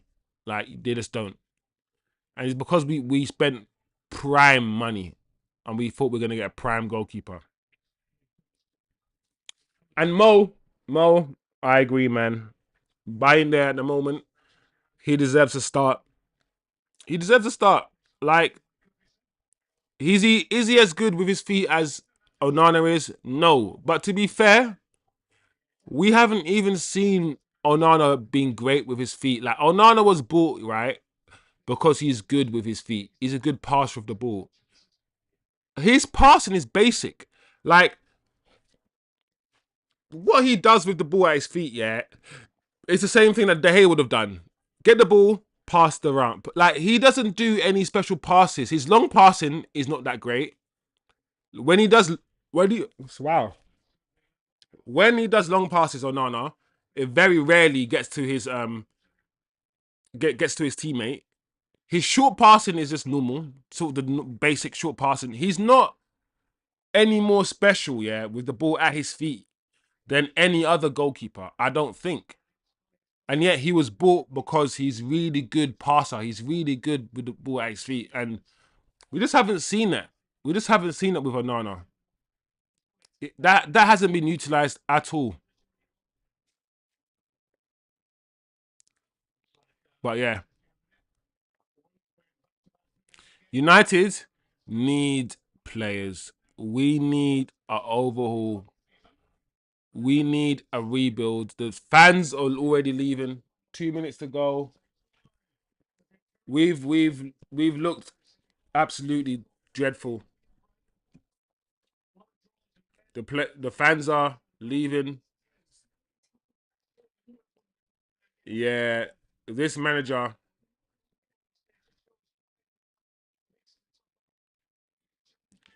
This performance once again shows us why we're where we are.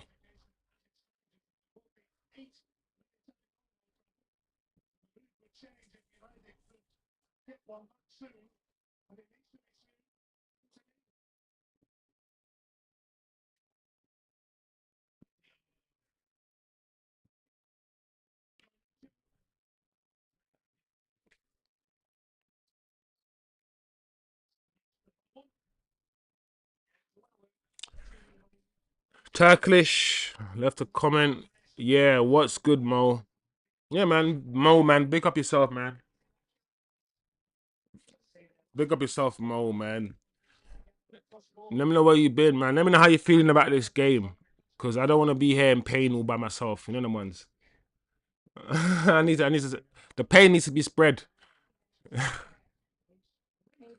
No, man, I got to share the pain, man. I'm just sitting here, just watching this crap. They haven't had to be good. That's the thing about Brighton. They're not doing last ditch tackles. They've come to Old Trafford. Old Trafford.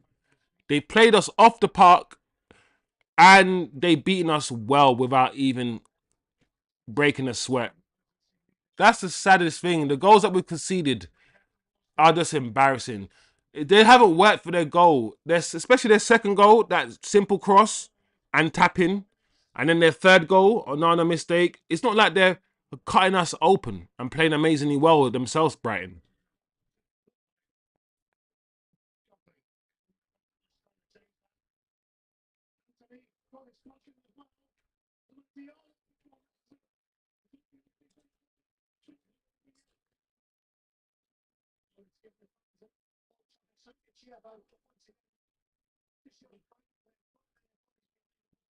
And what we're seeing also, I feel like we need to talk about it. The manager system is important. The manager system is important. But what we need to understand is that our players are better than what we're seeing. The thing is, they just can't play the manager system because they haven't been built for the manager system. The point I'm trying to make is really this. Right now, what you're seeing is free football. The manager has chucked everything on. Garnacho's playing on a wing. Ahmad's playing on a wing. We're not playing a 4-4-3-3, 4-3-2. We're not doing this right now, right? So right now, the manager is like, fuck the system.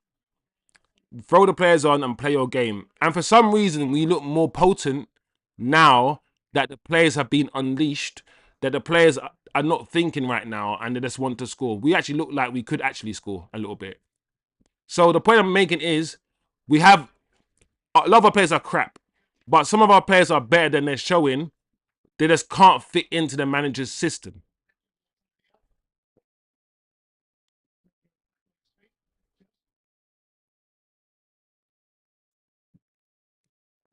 Like Garnacho, I don't rate Garnacho that highly. I do not. However, another team could get something out of Garnacho if they play Garnacho on the wings rather than that inside 10 that we're trying to convert him to. So our system doesn't get the best out of our players. That's clear. And therefore, we now need to start having a conversation of, listen, a lot of us wanted Ten Hag gone because Ten Hag didn't want to implement his system. He came here and he changed his mind and he started playing it a different way. He tried to implement his system twice at the beginning of the season and we got smashed by two teams. And because we got smashed, he reverted to a system that the players could play rather than his own system, right? And we kept saying we want a manager to come here and implement his own system. Now that we've got it, we're now saying, do you know what? At the same time, we still want the manager to understand that we need to win games. So yes, we want you to come and implement your system, but we also want to win games. So you almost got to find a balance of, yes, you want to play with two tens and all of these things, but if you don't have two tens and all you have is wingers, then what are you going to do? Just keep playing the wingers as tens, or are you going to say, do you know what? In some games, I'm going to play 4-3-3 with wider wingers because that's what I have. I don't have tens. Or are you going to keep doing your thing? And if you finish 15th, then so what? So be it. We finish 15th. It's like, there's so many like conversations to be had around that about the way we play and all these things. We're a long way off it, man. We're a long way off it. We're a long way off it. Anyway, Kind FC. First goal, Maguire's big head kept them on side. Maguire. The thing about Maguire, yeah. Let's not do the revisionism thing, yeah. When it comes to Maguire, Maguire has never really been a terrible defender. Everyone's issue with Maguire, can we just say our issue with Maguire is his lack of mobility? Is the fact that he's slow. He's slow to turn, slow to move. He's just slow to do anything. Hence why we call him a fridge, right? If he's playing in a defensive three, like he was for Leicester, whatever. We know that's Maguire's thing. We know a defensive three is Maguire's thing, yeah? We know a high line isn't Maguire's thing. Because if Maguire plays in a high line in the midfield, sorry, in the defensive 2, he's done out here. He's done for. But man can play a high line in a defensive 3 where he's got the cover. So I'm not about to be like Maguire's our best player all of a sudden. Yeah, Maguire's playing in the defensive 3. He's playing with protection and he's playing behind a double pivot. He's playing with the most protection he's ever played in. So yeah, he looks good. And we're not a possession team. We are a defensive team. So when we play against the Man Cities and the Arsenals, when we have to sit back, Maguire looks good. But once again, when we are asked to be on the front foot, he doesn't look too good. He still doesn't look too good. And Maguire, as Kind FC said, his big head kept man on side. Individual errors. Positioning. Our position for the first 2 goals was really, really bad. Oh, my Lord. There we go. What the hell is going on? Oh, this is bad.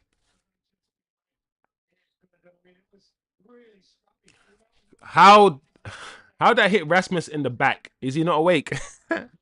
Yeah, I saw that as well. I'm like, oh man. When I saw that we're gonna bring Rasmus Hojlund on, I was like, my Lord, that's not gonna do anything. Like I said, yeah, I already said about 40 minutes ago the game was done. I said to you, man, 40 minutes ago the game's done, and I meant it. The game's done. It was done a long time ago, and I knew it. The thing about me, yeah, when I watch football, is that I try to learn from other matches. So there's hope. I hope we will win. And there is, what I've seen over the last 3 games is that we should lose.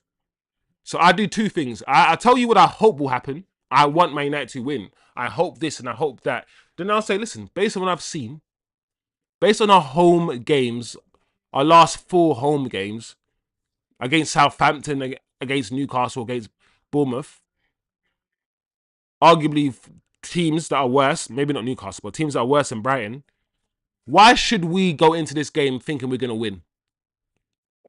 Based on what we've seen this team do at home against teams like this, why should we all of a sudden think this team is now going to win? I don't do that. I'm very objective. Oh my gosh. There's going to be 4 here, isn't it?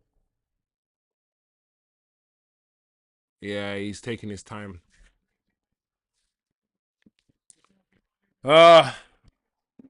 It's done.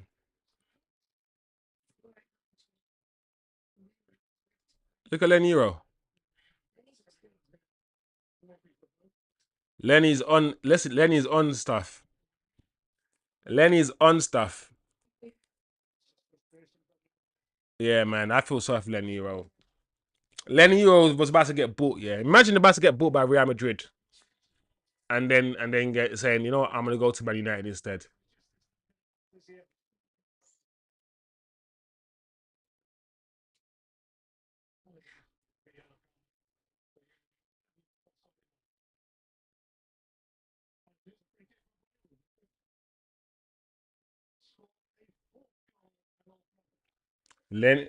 Zirkzee just looks.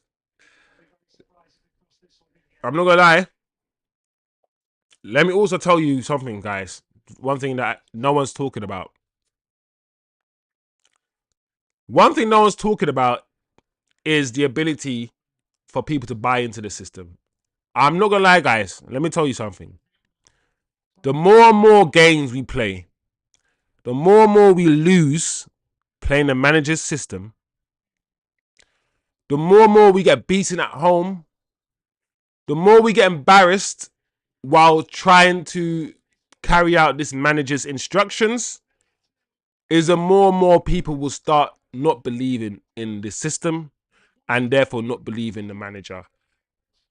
I strongly believe that things are going to get worse now. Now that I've got a sample size, we've got a good sample size now of what we are like playing with or without Rasmus, with Zirkzee, with CASEMIRO, without CASEMIRO, with garnacho, without garnacho. We've now got a good sample size. We've seen every player play. in this system under this manager. And we've seen it for the last 10 to whatever games at least. So we now know we've got good sample sides. So there are going to be people who do the hope thing. We hope. I'm not going to do that anymore. I'm going to base my assessment on what I've just actually seen. We're not going to finish in the top half of the table. We are not. We are not. The only way I could see Manchester United finishing in the top half of the table is if something drastically changes in the next few weeks. Something drastically changes, i.e. we get 2 or 3 players that walk into the first team. Not 2 or 3 young players that go into our squad or go onto the bench. We get 2 or 3 players that walk into our first team and completely change the way we play. Because if that does not happen, and this is the way we play now, we've seen this now for the last 10 games. This is us. This is Man United. This is how we play football. This is our norm. This is the baseline. We are one of the worst football teams in the Premier League. We are. And I think we need to just understand that. We've got the players. Some of them are decent. And in a different system, maybe we'll get more out of them. But in this Amorim system, and Amorim is not budging from his system, we're not getting the most out of garnacho because he's a winger, not a number 10. We're not getting the most out of Bruno because he plays Bruno in the 10 role rather than playing him in the DM role. We're not getting the best out of our strikers, neither of our strikers. Our goalkeeper is now, his confidence is on the floor, and we're not getting the best out of our goalkeeper at all. In fact, he's the reason why we lost today. We're not getting the best out of our defenders. Our wing backs are not. Listen, yes, we need technicality in the wing back positions. We do. But in the Premier League and the way that this manager wants to play, we clearly need P&P. We need pace and power in those wing back positions. And we don't have them either with Masvari or Dalot. Everything is wrong. The midfield 2 of Ugarte and Kobbie, that is not a midfield 2 for no Premier League side. It's not a midfield 2 for any Premier League side. It's not. And we can see this. But the problem that all of you guys are going to have when we analyze it and we talk about it is there's nothing else. There's Eriksen and Casemiro on the bench. There's Zirkzee or Rasmus Hojlund on the bench, and that's it. There's no Rashford. There's Garnacho on the bench. We do not have a good squad. So as much as we complain and say that the team he picked is not good enough and the way he's arranged the players isn't good enough, there is not a lot of alternative. And even today, as much as Brighton were good today, it's fine margins. It's still the Maguire playing someone on side. It's still Onana not coming out for the cross or Onana parrying. It's those little things that made us lose the game today. So anyway, I'm going to do my match reaction now. Manchester United have been beaten at home. At home again. 3-1 by Brighton. And if you did not see this coming as a Manchester United fan, you've lied to yourself. Where were you when we played Bournemouth at home? Where were you when we played Newcastle at home? Where were you when we played Southampton at home? We should have lost that game too. Ahmad saved us. We should have lost that game. And the Southampton, the worst team in the league. These things happened. So the idea that we were going to come to Brighton and play them off the park, smash them, do any of that, you are deluded if you thought that was going to happen. This was always going to be a difficult game for Manchester United. Based on the sample size, based on what we've seen this team do against the little teams, and based on what we've seen this team do with or without Ten Hag from the get-go. Based on what we've seen these players do.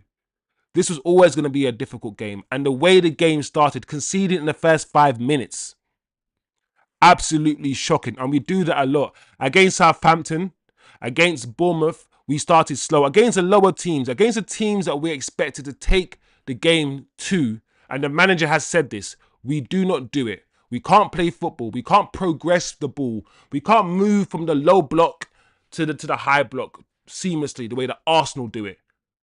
We tried to do it today. Today was, if it went from a bad start, today would have been, could have been a different game, because Zirkzee started today, and in the first half, he held the ball up. He brought other players into play. The issue is we don't have the midfield that can find the passes. We don't have the midfield that is mobile enough. We don't have intuitive players that move into positions. And we started the game really badly. So that 1-0 within the first 5-6 minutes, we were already on the front foot. Already on the front foot. And that's the thing. Like, second half, we didn't even really play. It didn't improve the second half. Our performance didn't really improve. And there's something, the manager has to do something different. And we keep saying the manager has to do something different. And the manager does try different things. Like today, like I said, he started Zirkzee. But it's clear to me that the midfield duo, as I said before, doesn't really work. And I don't think it will work long term in the Premier League. You need somebody in the midfield, yeah, who can distribute the ball, who can play the 20, 30-yard pass over the top, who can click the ball over. We need a ball-playing DM. We need somebody in one of those two positions, one of those two double pivot positions, who can play the ball. Kobbie wants to do one touch. No, I wouldn't say one touch. Kobbie wants to do the whole tight, short passing between the lines, put your foot on top of the ball, do the foot roll. He wants to be that number 10. He wants to play that kind of football. I don't think Kobbie is a guy to be playing there in the center of the park, where you need to be strong, where you need to have stamina. Yes, Kobbie's young, and people will say that he can still learn the position. But I'm tired of the whole Kobbies and the Pogbas and players like that told to sit back and sit deep. And I know that you guys are skillful. I know you guys are attacking players, but because you look a certain way, you have to play in this position. I'm tired of that. That's not Kobbie. Ugarte, again, I keep saying Ugarte, when we're playing against the big teams, he looks good because we are defending most of the time. So he looks good. But when we have to play football, his winning the ball back and tackling, those qualities are not the most important when we have to be on the front foot. When he has the ball and we want him to do something really skillful or clip the ball over the top, he's not going to do that. Ahmad, once again, he was quiet today. He tried his best to get into the game, but he just doesn't have the players around him. Him and Zirkzee, they tried to link up a few times, but it wasn't really fruitful. Bruno, once again, in that 10 position. Listen, the manager has said it himself. Bruno cannot play 10. Bruno cannot play with his back to goal. He can't dribble. He can't drop a shoulder. He can't run. He can't move the ball. He doesn't have the finesse to play 10. Bruno is a 8. He's an 8, and he needs to play next to Ugarte. Please, manager, drop Bruno from that 10 role. Play Bruno deeper, and play Kobbie Mano there if you have to, or something. I don't know. We have to try something different, because right now, I cannot see where Man United are going to get the next win. I cannot see where or how our performances are going to improve. Where's the improvement in our performances? Where's a player that's going to come in and change what we're seeing? Who is that player? Where is that hidden tactic somewhere? Because Zirkzee's come on now. Zirkzee started and we're still not winning games. I'm not saying it's not. Listen, today's performance is not on Zirkzee. And if you see anyone online try to say it's on Zirkzee, slap them around their bald head. Because they're probably bald. No, I'm joking. And no offense to bald people. Bald people are cool. I'm also going bald myself. It's okay. But, I don't know, man. Guys, I'm just angry. I'm angry today because, not because of my expectations, because I did think United could lose today. I did. But I'm angry about the performance. I just thought our performance would be better. I'm annoyed that I stuck up for Onana for so long. I stood by Onana for so long, and this guy just letting me down. Everyone else in the fan base criticizes this guy, and I stick up for him. But today, I can't stick up for him today. Today he was atrocious today. And the thing is, your confidence comes from the goalkeeper. Onana didn't fill the defense with any confidence today with anything he did. He didn't come for the ball. Like Bayern there was coming for the ball at corners. He didn't come for the ball for the second goal. He parried the goal, he parried the ball for the third goal. He was just not good today. Bayern there, he has to start the next game now. I know we said Zirkzee has to start, and Bayern. Listen, if the manager is truthful and you're gonna play players based on merit, start Bayern there the next game. I think I've seen enough of Onana now. Onana either needs to take a step back or something, because that is not good enough. Let me know, guys. That's my match reaction. Man of the match today. I always give my man of the match based on a Manchester United perspective, who I think the best player on the Man United team is, because when I watch football, I focus so hard on United and I try to analyze our game. So me trying to say, I don't know, which Brighton player would I give the man of the match to?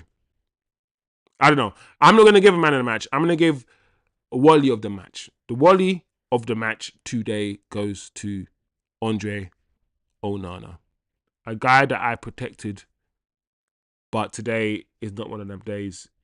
So if you're not on Andre Onana, if you're Andre Onana hater, today's your field day. Leave your comments below. How much should we sell this guy?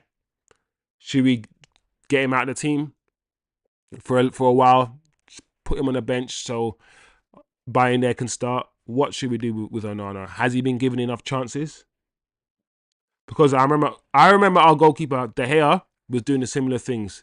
De Gea was doing similar things, and we had enough of De Gea, and we got rid of him. We got rid of De Gea because of these sort of mistakes, and De Gea was making them all the time. Onana will go 5-6 games where he doesn't make a mistake. Then he'll play 1 or 2 games where his mistakes lead to us losing. Then he'll play a good 10 games and he'll not make too many mistakes. And he might even save he's saved a penalty this season as well, Onana. And he kept us in the game for Southampton. That Southampton game, we would have lost that game if it wasn't for Onana. That's why that's why I have to keep the context. I'm like, listen, Onana had a bad game today, but he has good games too. It's just the fact that he's now having too many bad games that stick out. He's having too many bad games that stand out. So it's getting harder to defend this guy, guys. I don't know. But anyway, that was my match reaction as I saw it. Like I said, to summarize, Brighton, more energy than us. They wanted it more. I didn't think the manager made the right choices, especially in the midfield, but I think the manager has a lack of options. The wing-backs at United are technical, Dalot and Mazraoui, but they're not physical. They're not quick enough for me, and they're not good enough in the attacking spaces for me. Zirkzee had a decent game. Ahmad was quiet. The midfield 2 doesn't really work, in my opinion, and Bruno is not a number 10. The defensive 3, they need to do more. They can't keep passing the ball sideways between each other. One of those 3, Maguire, Euro, they need to break the line. They need to pass the ball forward. Something different needs to happen when those 3 are playing side by side, because otherwise we're just watching 3 players just pass the ball between each other at the back. And when we do keep the ball, Man United, we usually keep the ball at the back. We don't keep the ball well in our midfield. We don't. And the manager, to be fair, he has said many, many times, one thing we do not train and we haven't trained is our attacking. We've trained the shape and all of these things, but in terms of scoring goals, we don't do a lot of training. We don't do a lot of final third training, low block training. We don't do a lot of that. He said it, and that is clear. That is clear. Anyway, guys, not a good game. Let me know what you guys thought of the game yourselves. As usual, comment below, like, share this video to your friend, man. Subscribe. If you disagree with anything in the video, let me know why. Just comment below. Let's start this conversation as we do and build this channel, guys. So yeah, big up yourself, and I will see you guys, I think Thursday. We got Europa League on Thursday. We might have. We definitely got a game in the midweek. Anyway, big up yourselves, people. Yeah, guys, I'm not going to come off stream just yet. I'm going to stay on stream for a few more minutes just to read your comments. To have a conversation. See what you guys are saying. See what you guys want to say. What you guys want to talk about. Let me read some of your comments right now. Turkish, his head's effing massive. You idiot. Rasmus always looks like he's only just spawned into the game and he has no clue. Listen, Rasmus Hojlund, yeah, plays football like a 15-year-old. Like Rasmus Hojlund is that footballer, yeah, that didn't score too many goals in a youth team. If you look at his record, he's not a prolific goal scorer, right? Didn't score many goals in the youth team. Managed to play for like little Norwegian clubs or whatever he's played for. Managed to get all the way to flipping Atalanta at a very young age. Score no goals for Atlanta and hardly get any assists for Atlanta. Maybe like was it 10 goals and assists together for the whole season. And managed to get a £72 million move to Manchester United and become our first choice fucking striker. What? Like this guy's cheated. He must have a cheat code. Up, down, down, F, like up, down, and R1, R2, X square. That he must have pressed that because how does that career even make sense? How's he managed? And then when I read up on the fact that he was signed to Ten Hag's agency, when I read up on the fact that Ten Hag agency took £15 million of that deal, and Ten Hag's agency also took about 15 or 10 million, £20 million, something along the lines of the Antony deal. Then it all starts to make sense. Okay, Ten Hag just made some money from this. He's okay. Don't quote me on that one. That's what I've been told. So Rasmus, I don't get Rasmus. This is why. Okay, this is what I honestly think about Rasmus Hojlund. I think Rasmus Hojlund is the profile of player the manager wants, but he's just not got the quality. I think if you ask the manager, do you want a striker that drops deep, yeah, and holds the play up and do what Zirkzee does, or do you want a striker in a mode of Gorkes, which Rasmus Hojlund technically his profile. I'm not saying he's as good. I'm saying his profile, yeah, is that speedy striker that runs in behind, left, right, and can also hold up the play, and he's good, good up front, good finishing. That's every team wants that striker. That's the profile the manager wants, and I think the manager sees the profile in Rasmus. The problem is Rasmus doesn't have those qualities. Like he has the height, all of these things, but they're all 3 out of 10.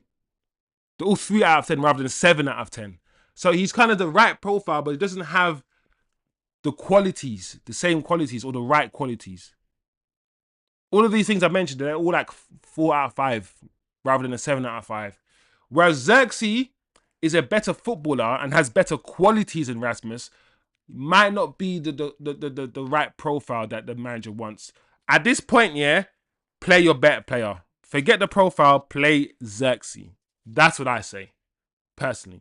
But it is what it is. Anyway, Kind FC.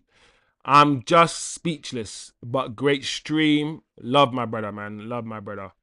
It's people like you that jump on here that make the stream better. Because like I said, it's a new channel. And I know I've got good opinions, decent opinions and whatnot. Just that not a lot of people hear it and not a lot of people see it. So it's people like you that jump on and interact with me, interact with the channel, get me to talk, get me to communicate with you. You talk to me, I talk to you, and we have a conversation.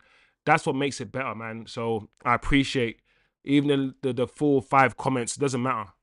I appreciate it. So big up yourselves, people. Osman, have Amorim's results changed the narrative around Ten Hag? Not that Eric Ten Hag was good, but this squad looks ready for a relegation scrap if there weren't 3 other horrid teams in the Premier League. I hear you. Good point. I think Oz, it has changed in that. Not completely, but it has changed the narrative slightly. The reason why I say it hasn't completely changed the narrative is because these are his players. If Ten Hag spent £700 million on these players, so while the players might not be good enough, these are the players that he chose to spend the money on. And that's a problem. No one forced Ten Hag to say, I want Antony, I want Antony, I want Antony. Well, here's Nkuku. No, I want Antony. Well, here's this other. No, I want Antony. Okay, we'll spend £100 million on Antony for you then. Okay, we will spend £72 on Hojlund for, like, Okay, we'll get Mason Mount. We'll spend £55 million on Mason Mount for you. Okay, we'll spend 55. Ten Hag, yeah, took all of his ex-players from Martinez to Antony, from Onana. Is also here. Dalot and Mazraoui also played under him, but they were probably club signings. So the manager, Ten Hag, while you could argue the players are not good enough now, it was Ten Hag who brought a lot of these players in. And the football that Ten Hag was playing was absolutely haram. So while we're now understanding that, yes, a lot of these players that he brought in are not good enough, it doesn't escape the fact that he brought in those players. And I think that's where the issue is. But if you want to revise things, and in hindsight, yeah, some of these players are just not good enough, mate. So I hear what you're saying, Oz. I hear what you're saying. Turkish, yeah, the stream saved me. Because if I was at home without this stream, I don't know, man. Maybe I'll be eating food right now, smoking my zoot. I don't know, man. You know them ones. I don't know, man. Ahmad is the only success story, Oz, mate. Ahmad is probably the only player, yeah. Well, not just Ahmad, but he's one of the few players that I definitely would not sell. Other than that, most of these guys, yeah, I would listen to offers to. The problem is you can't. If we were Chelsea, if Man United were Chelsea, I could believe in getting rid of 10 players and bringing in 10 new players. If we were Chelsea. The problem is I am scared of saying, let's sell Bruno, let's sell all these guys, yeah.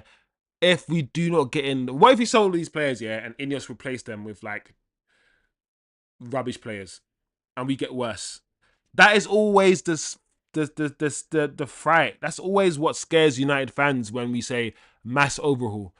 Right, mass overhaul. Yes, these players are not good enough, but as we've seen, the players have regressed. We've gone from having a team of Paul Pogbas and all these players finishing second in the league to now having a team of like Ugarte and Bruno and like Garnacho. We went from having Martials and Ibrahimovic up front and all these players. So I'm like, it's not guaranteed that the players that you replace with are going to be better than the players you actually replace. And that's also a fear that I see in the United fan base. Rasmus, kind of see. Rasmus was money laundering by SEG and ETH. I'm starting to think a lot of ETH signings were including Antony. Kudus was right there instead of Antony. Yeah, exactly. Like kind of see, like you speak my language, man. Like you don't really say much. I don't agree with. Like I never knew about the Rasmus stuff, and I hope deep down I kind of still hope it's kind of crap. I kind of hope it is crap, but it does seem that, like I said, SEG they made decent change from these deals. They made decent change. They brokered. I think they brokered the Antony deal, and Rasmus is signed to SEG or the other, something along them lines. Either way, what I'm trying to say is the same thing as kind of C said. Same thing as kind of C said. SEG somehow got some dough from these deals, and I don't know how. And the thing is, like, what's his name? Ten Hag is already a businessman. Ten Hag is already a millionaire. Ten Hag's already involved in all of these things anyway. So I feel like, yeah, Ten Hag just fleeced Man United over the 2-3 years that he was here. I honestly feel like he did that.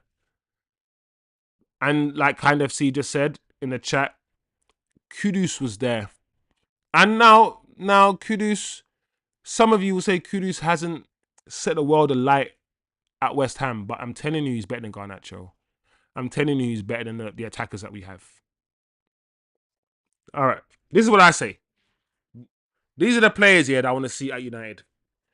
These are the 1 or 2 players in the Premier League here that I need us to go and get.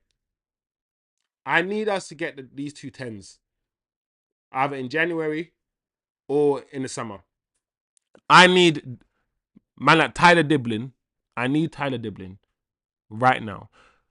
I know he's 18 and he looks lightweight and all these things, but he's done it in the Premier League now. We've seen him against us in the last game. And I know Ahmad plays that inside 10 channel on the right-hand side, the same position that Diblin plays, but you two going to fight it off or swap or play Tyler on the right or whatever. Put him on the bench or play Ahmad as a wing-back. Either way, go and get me Tyler Diblin. Yeah? Go and get me Tyler Diblin. Secondly, if he's available, go and get me Cunha. Go and get me Cunha. Because Cunha plays in the left 10. In the left 10. In exactly the same system for Wolves. Imagine Cunha in that left 10. Ahmad in the right 10. Zirkzee or someone up front. Go and get me... Who's that midfielder? He plays for Atlanta. Is it Edison? Go and get me Edison to play in that midfield, and so we can release Ugarte. Go and get me Nuno Mendes. Get me a wingback with pace and technicality. Don't get me a PMP wingback. Don't get me a wingback that just has pace, that just runs the ball out of for a flipping goal kick. Get me someone who's technical, someone who's a lot quicker than Dalot and Mazraoui, and get someone who can flip and dribble, someone who can shoot and finish and cross. Get me that wing back. And if you want, and I've put my hand up, and if you want, go and get a new goalkeeper. Before today, I was like, do you know what? Man United can win the league with Onana. But now I'm like, do you know what? Go and get me a new goalkeeper now. Go and get one. Go and get one right now. That's how I feel.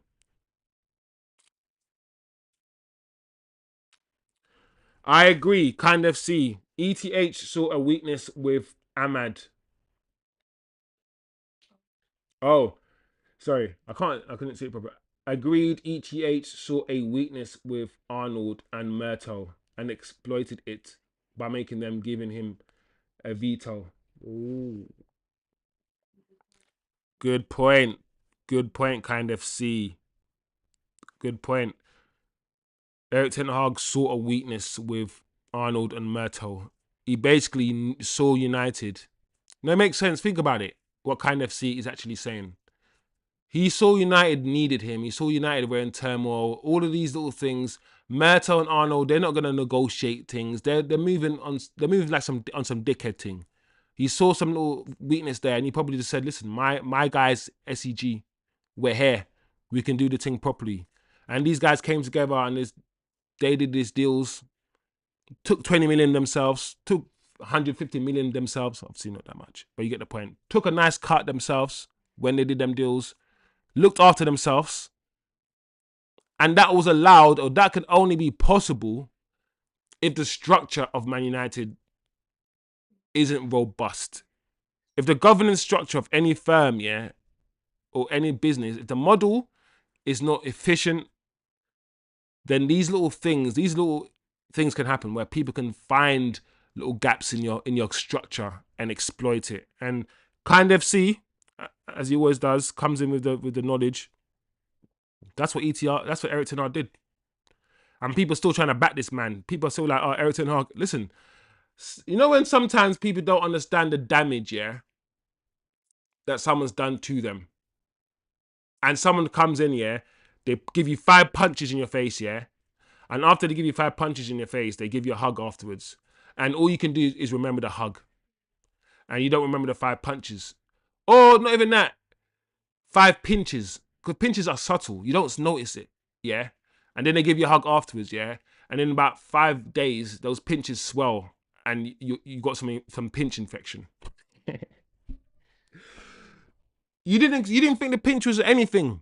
You were like, all you felt was the hug, and all you saw was the hug, and you realized, oh shit, I was getting pinched, and oh shit, the pinches 5 days later, I've had a massive effect. Oh shit, I wish I was more alert to the pinching rather than focusing on the fact that he hugged me. That's Ten Hag. Sometimes people come in here and they do damage here you don't even see, you don't even understand, but they make you feel good. Ten Hag said something. Listen, Ten Hag's press conferences were the worst anyway.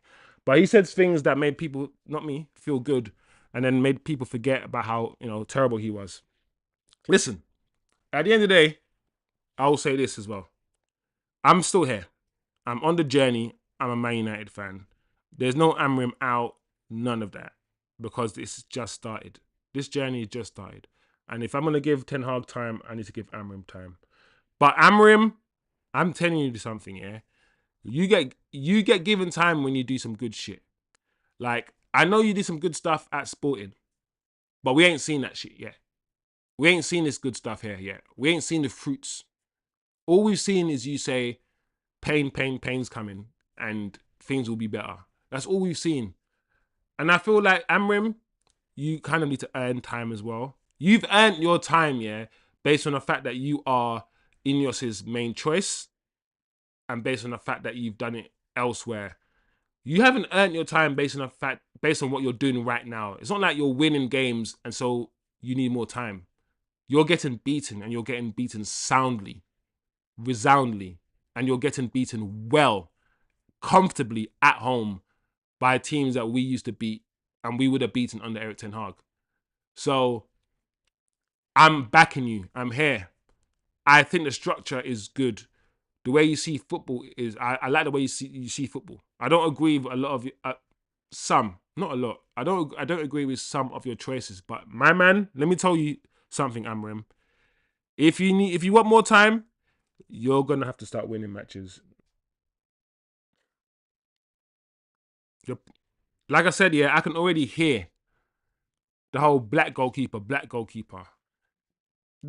That's my difficulties. That's my problem with Onana, man. The racism, the whole thing that black goalkeepers shouldn't even exist. Like, bro, do you know how many football teams are in Nigeria? Do you know how many football teams are in Ghana?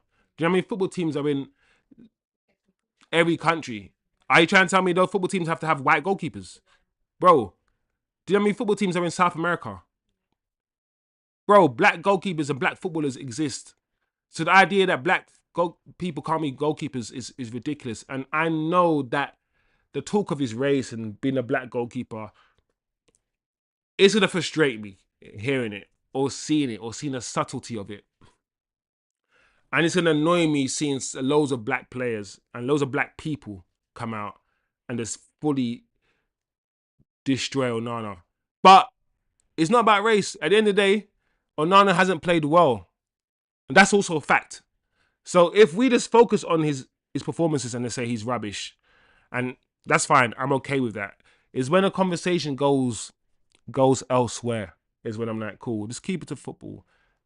Talk about how bad he was today and whatnot, and that's it. No, that's all we have to do. So, Onana, today was on Onana, definitely, and I feel it for him. Like I said, because he says all the right things, Onana. Always says the right things, but he's always one match away from just doing something like what he did today. And all it takes is one mistake. He'll make one mistake in the 5th minute, and that one mistake will destroy it. Like, he won't recover from that one mistake. He will play badly the whole rest of the game. It's a mentality issue with Onana. Anyway, let me see what you guys are saying. Drop your comments as well. Man United have lost today. My team have lost. I don't really have too many positives to really say. I don't really have any positives to talk about. Ahmad tried his best, as he always does. Thing is, the players are actually trying. It's not that the players are not trying. And that's why it's sad, because the players are actually trying and it's just not good enough. Which is why I'm also scared about the manager, because if the players are trying their best to play your system and they're just not winning and it's not fruitful, how long before these players lose their confidence and they lose the faith in what you're trying to do? And if that's the case, yeah, you almost got to rebuild the team, because you almost want the players here to play your system to win straight away. Because if they don't win straight away, and they lose faith in your system, you kind of need to get new players. And then do you know what I'm saying? So losing while playing your system is not. I'm telling you, like, I played football, and I know a lot of people who follow me have also played football at a high level. Getting players on side and buying into whatever you want them to do is difficult. Is difficult. If you're used to a certain thing and you got a new coach and new manager and he's telling you something completely different to what you've been told, I'm telling you, part of you're saying, listen, shut up, man. You're chatting shit. Shut. It happens. We're human. I've played football. It happens.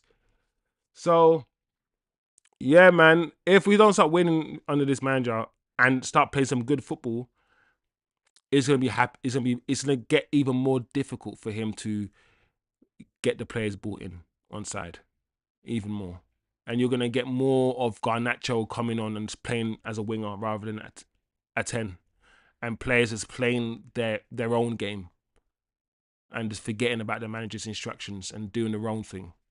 That's what you're gonna get, and that's what we saw the last half an hour. Really, that's what we saw.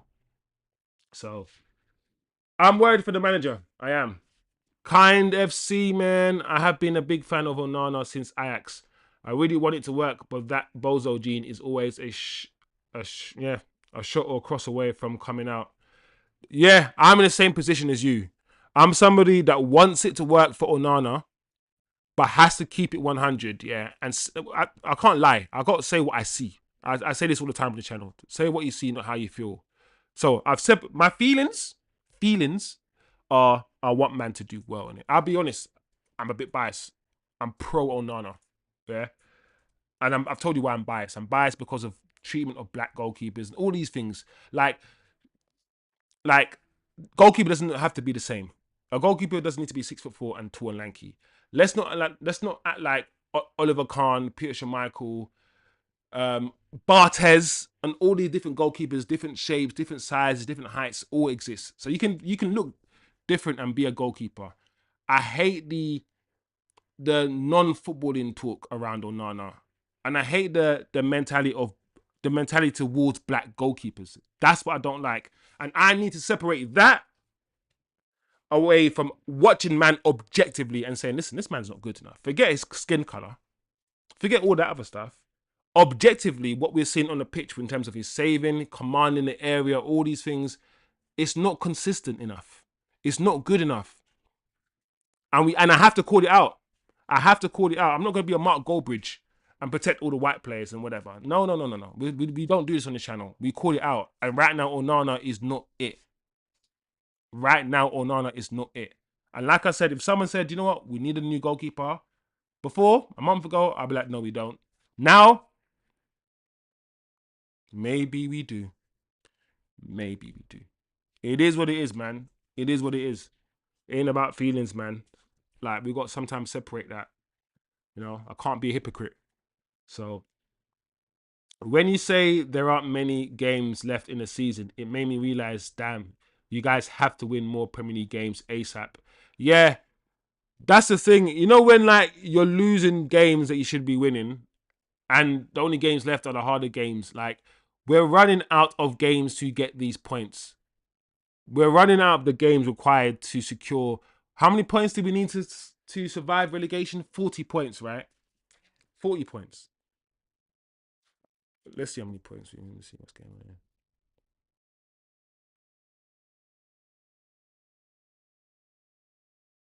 So, 26 points we have. I'm not gonna lie. I'm not gonna lie. I don't think 40 points will make you safe this season. I don't think you'll need as much as 40 points because Wolves are 18th and they've got 16. They've got 16 points, Wolves, right? There's no way Wolves here are gonna get 24 more points in their 38 games. So that's 17 games, yeah. 24 points, yeah, that's 10, 14, 21. That's like almost 8 wins, yeah. In out of 17 games, 8 wins. Half the games, you're going to win half the... No, that's not going to happen. So, we're not going to get relegated. And I think that's also an issue. The fact that we're not going to get relegated and we're not going to finish in the top half of the table, and we're not going to. We could do, actually. Hold on. We've still got 26 points, and Fulham is 10th with 33. So it is possible for us to finish in the top half of the table. But listen to what I'm saying, though. Listen to how I'm talking. I'm talking about Manchester United being hopeful of finishing in the top half of the table. Like I said, guys, all of this pain is worthwhile if it means the light at the end of the tunnel is like the sun's rays beaming into your eyeballs. That gives you that instant cancer. If it's like that, yeah, then yeah. But if it's some flashlight, if it's just a lighter, a man with a lighter at the end of the tunnel, just no, that's that light. It's not. I need the flipping. I need that that blue light. What's that light called? The ray that cuts through. Not the yellow, not the yellow light, the blue one that cuts through. Yeah. I need that bright light at the end of the tunnel, basically, for this kind of pain. Because if we do all this crap, yeah, and we like in the next 4 years, what did Barada say? Barada said Manchester United to win the league by 2028. So we're in 2024, 2025. Yeah? So that's 3 years. So Omar Barada has given us 3 years to win the league. That's what he said. So we will see. We will see. It's tiring, guys. It is tiring to be a Man United fan. And I know it's tiring being an Arsenal fan. Because as much as I'm angry about Man United, I can only be happy that Arsenal drew and Arsenal are not going to win. That's the only thing I could take for the weekend. That Arsenal didn't win either. Otherwise, there's nothing else to take, really. You know. Anyway, before I go, read out a few more of your comments. Then I'll just bounce. Turkish again. Onana needs mental coaching. Even if you mess up in a game, you have to accept it and go again. Go hard. Don't give up. I bet he starts negative self-talk and he's aware of the additional pressures, like the racism. Maybe. The thing is, we can never get into someone's head. But yeah, I can imagine that could be a thing. Like for me, as Turkish has said in the comments, funny enough, even though Onana seems mentally strong in his interviews, the words he says and how he speaks, it looks like nothing will break him. But when you watch him play on the pitch, it's the opposite. It looks as if one mistake destroys this man's whole game and his whole game will just be crap from then on. If he looks like he's mentally fragile, because the mistakes he made, yeah, are to do with your mind, not his goalkeeping ability. Like if he had dived in a wonky way or misplaced his foot, and don't get twisted, Onana has issues when it comes to the fundamentals of goalkeeping as well. But the errors he made today were to do with up here, like not coming for the ball is decision, deciding to, not bring the ball into your midriff and parry the ball, not collecting the ball. That's more to do with concentration. So it's his head more than his actual ability.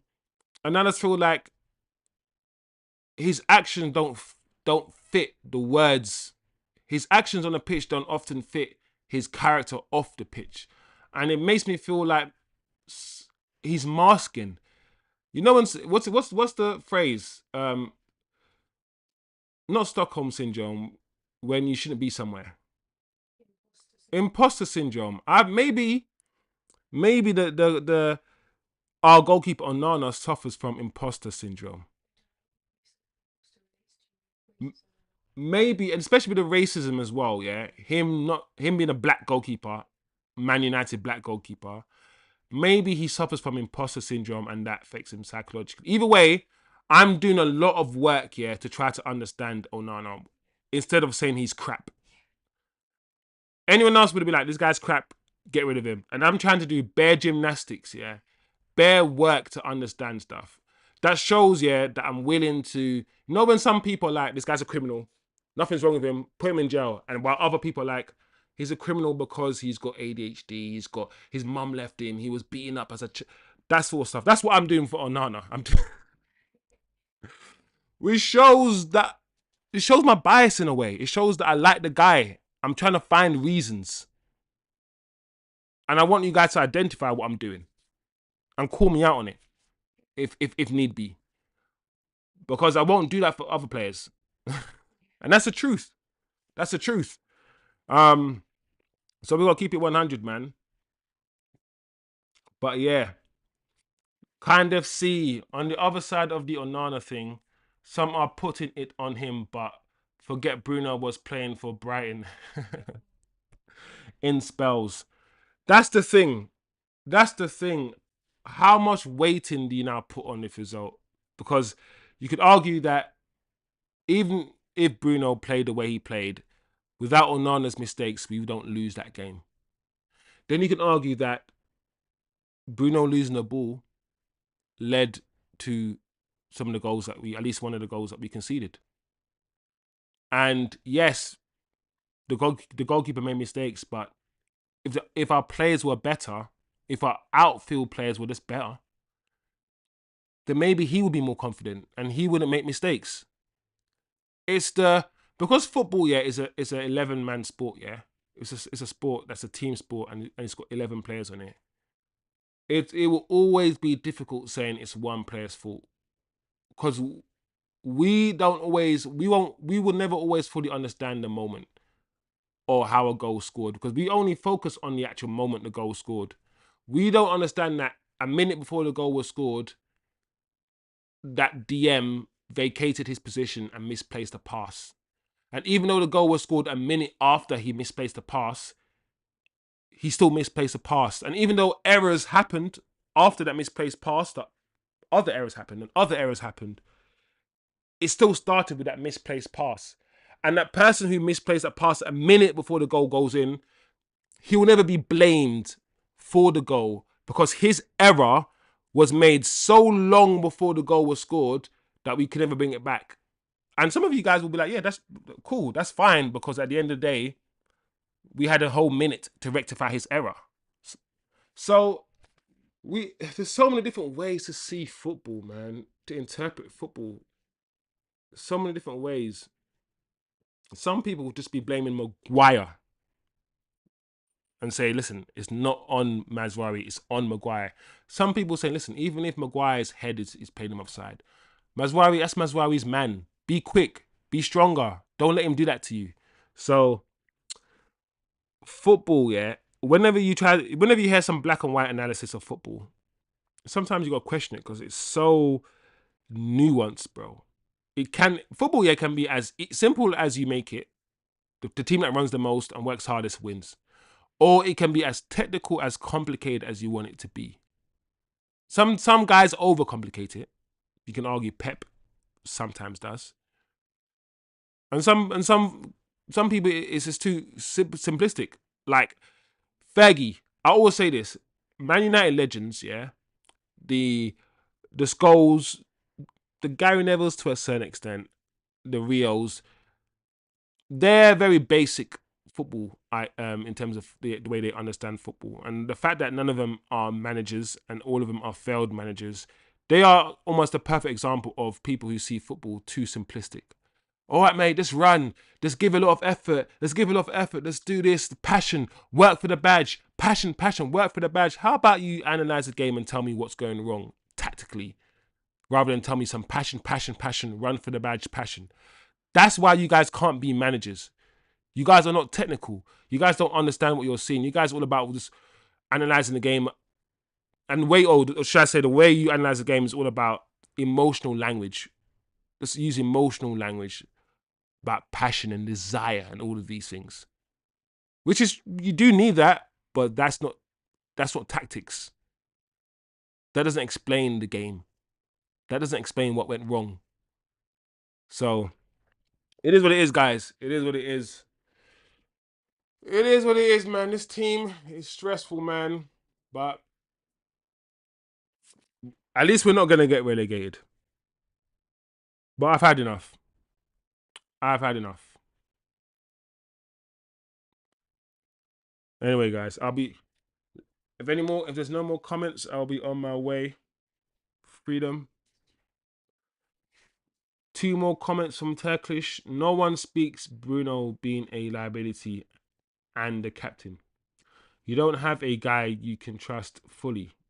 Bruno can talk the talk and guide the team, but I bet the correlation between losing and him is strong. When you see your captain having a stinker, it has an impact negatively. The whole point of the captain is to have the opposite effect. The ship has a hole in the bottom, but yeah, let's get angry at Onana. No, fair comments. These comments, both comments are putting the heat, putting the focus more on Bruno. And I hear it. I'm all for it. Because Bruno is Manchester United captain. And I've asked this question before. Just close your eyes. In fact, you don't even need to close your eyes, but close your eyes might be better. This picture Roy Keane getting sent off 3 times in a month while Manchester United are having the worst season ever and sitting in 15th. He wouldn't be cheered for it. He wouldn't be celebrated for it. Imagine Paul Pogba being Manchester United's captain right now and being sent off 3 times in the space of like a month while Manchester United are in 15th, having the worst season ever. I don't think he'll be cheered or applauded either. Right. The point I'm trying to make is Bruno, and I don't know what it is, he's managed to insert himself in the psyche of fans to the point where he can play badly most games. Bruno very rarely has a good 90-minute performance. He rarely has a good 90 minutes performance, Bruno. He has moments. He turns up in moments where he might score a goal or whatever. But for a captain, he's not captain material. And he gets away with the performance he had today was absolutely shit. He was shocking today. But this is how he plays. And this is how he has been playing for the past 2 years. For the past 2 years. He might come up with a goal, or in this game, he scored a penalty. And then because of that, because he might come up with an assist or a goal, it means he's done his job. Because the way that these people, these mutants, these young mutants see football, right, is you score a goal, you get an assist, your job is done for the day. You don't need to do anything else. That's how they think it. They think that you can play shit, lose the ball all the time, but as soon as you score a goal or you get an assist, it means you've done your job. You've got your goal, you've got your assist. Your 90-minute performance doesn't matter. You can be responsible for us conceding 3, but you scored your goal. You got your assist. So you're the best. That's it. And there's no critical thinking. The extent of their brain cells thinking any further than that is a myth. That's the level. That's the limit of their thinking about football. And these people don't play. They probably never played football either. So they don't understand the importance of keeping the ball and all of these things. So Bruno's managed to get away with having these bad performances for a long time. And that's why people like me who watch football, and I'm like, why does nobody talk about how bad Bruno plays on a regular basis? The Bruno fanboys will tell you that without his goals, without his assists, we will be nothing and all these things. And I'm like, yes, but football is complex. Can you also admit that he's also the fault of us conceding goals? Can you also admit that he gives the ball away too much? He spams crosses in the box for no reason. He does the Rabona. He does the outside of the boot stuff too much. He hoofs the ball into the air. He does a lot of bozo things. When he's in tight spaces, he panics. He can't dribble with the ball. He can't dribble with the ball at his feet. He moves like Kind FC says, like a duck. He waddles like a... There's so many flaws in his game as a footballer. Yet his goals and assists, he gets goals, he gets assists. And he doesn't even do that either. Bruno has been and will always be not the biggest problem, but a problem. Especially if and when we play through Bruno. When we play through Bruno, he's even a bigger problem. Right now, United have a problem. And it looks dire, guys. I'm not gonna lie. If Bruno was more injury prone, he would never be playing for you. That's funny. If Bruno was more injury prone, Bruno never gets injured. That's another thing. That's a good thing though. You know? But you're right. If he was injury prone and wasn't always available, who knows where his future would lie? Who knows where his future would lie? But yeah, this guy, he's not the most athletic person. He's not built like Captain America or anything, but this guy doesn't get injured. He doesn't get injured. It's very, very strange. Very, very strange. Um, yeah.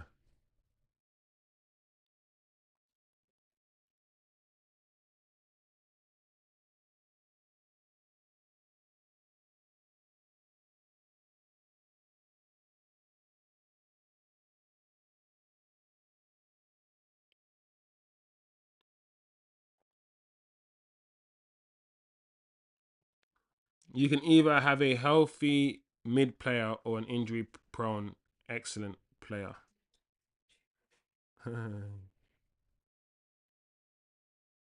That's for United, isn't it? United either have an injury prone excellent player like Martial or Pogba because we abuse them and play them through like the trenches, play them through like they have the arm chopped off. You know, listen, you got one arm, you got to play. Or meaty players that are always available, like Bruno. No, I mean it's not so simplistic, but it makes sense though. It makes sense, guys. I know Man City are right now. They're playing Ipswich is currently 0-0. I might actually put that game on, but I feel like this stream is coming to an end, guys. If you want me to stay on for longer, I will stay on for longer. But I feel like everyone's had their thing to say. I feel like United fans are upset.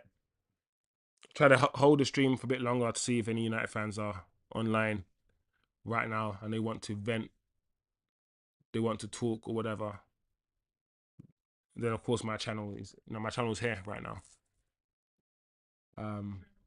Oh, Man City. Oh, 1-0. 1-0. As soon as I turned the TV on to the Man City game, Foden scores. Is that the new signing already? Hold on, let me see. Who, who's that? Gundogan, Ruben,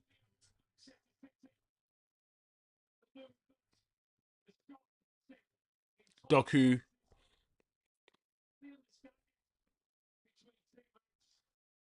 Yeah, 1-0 already. Well done. Good goal from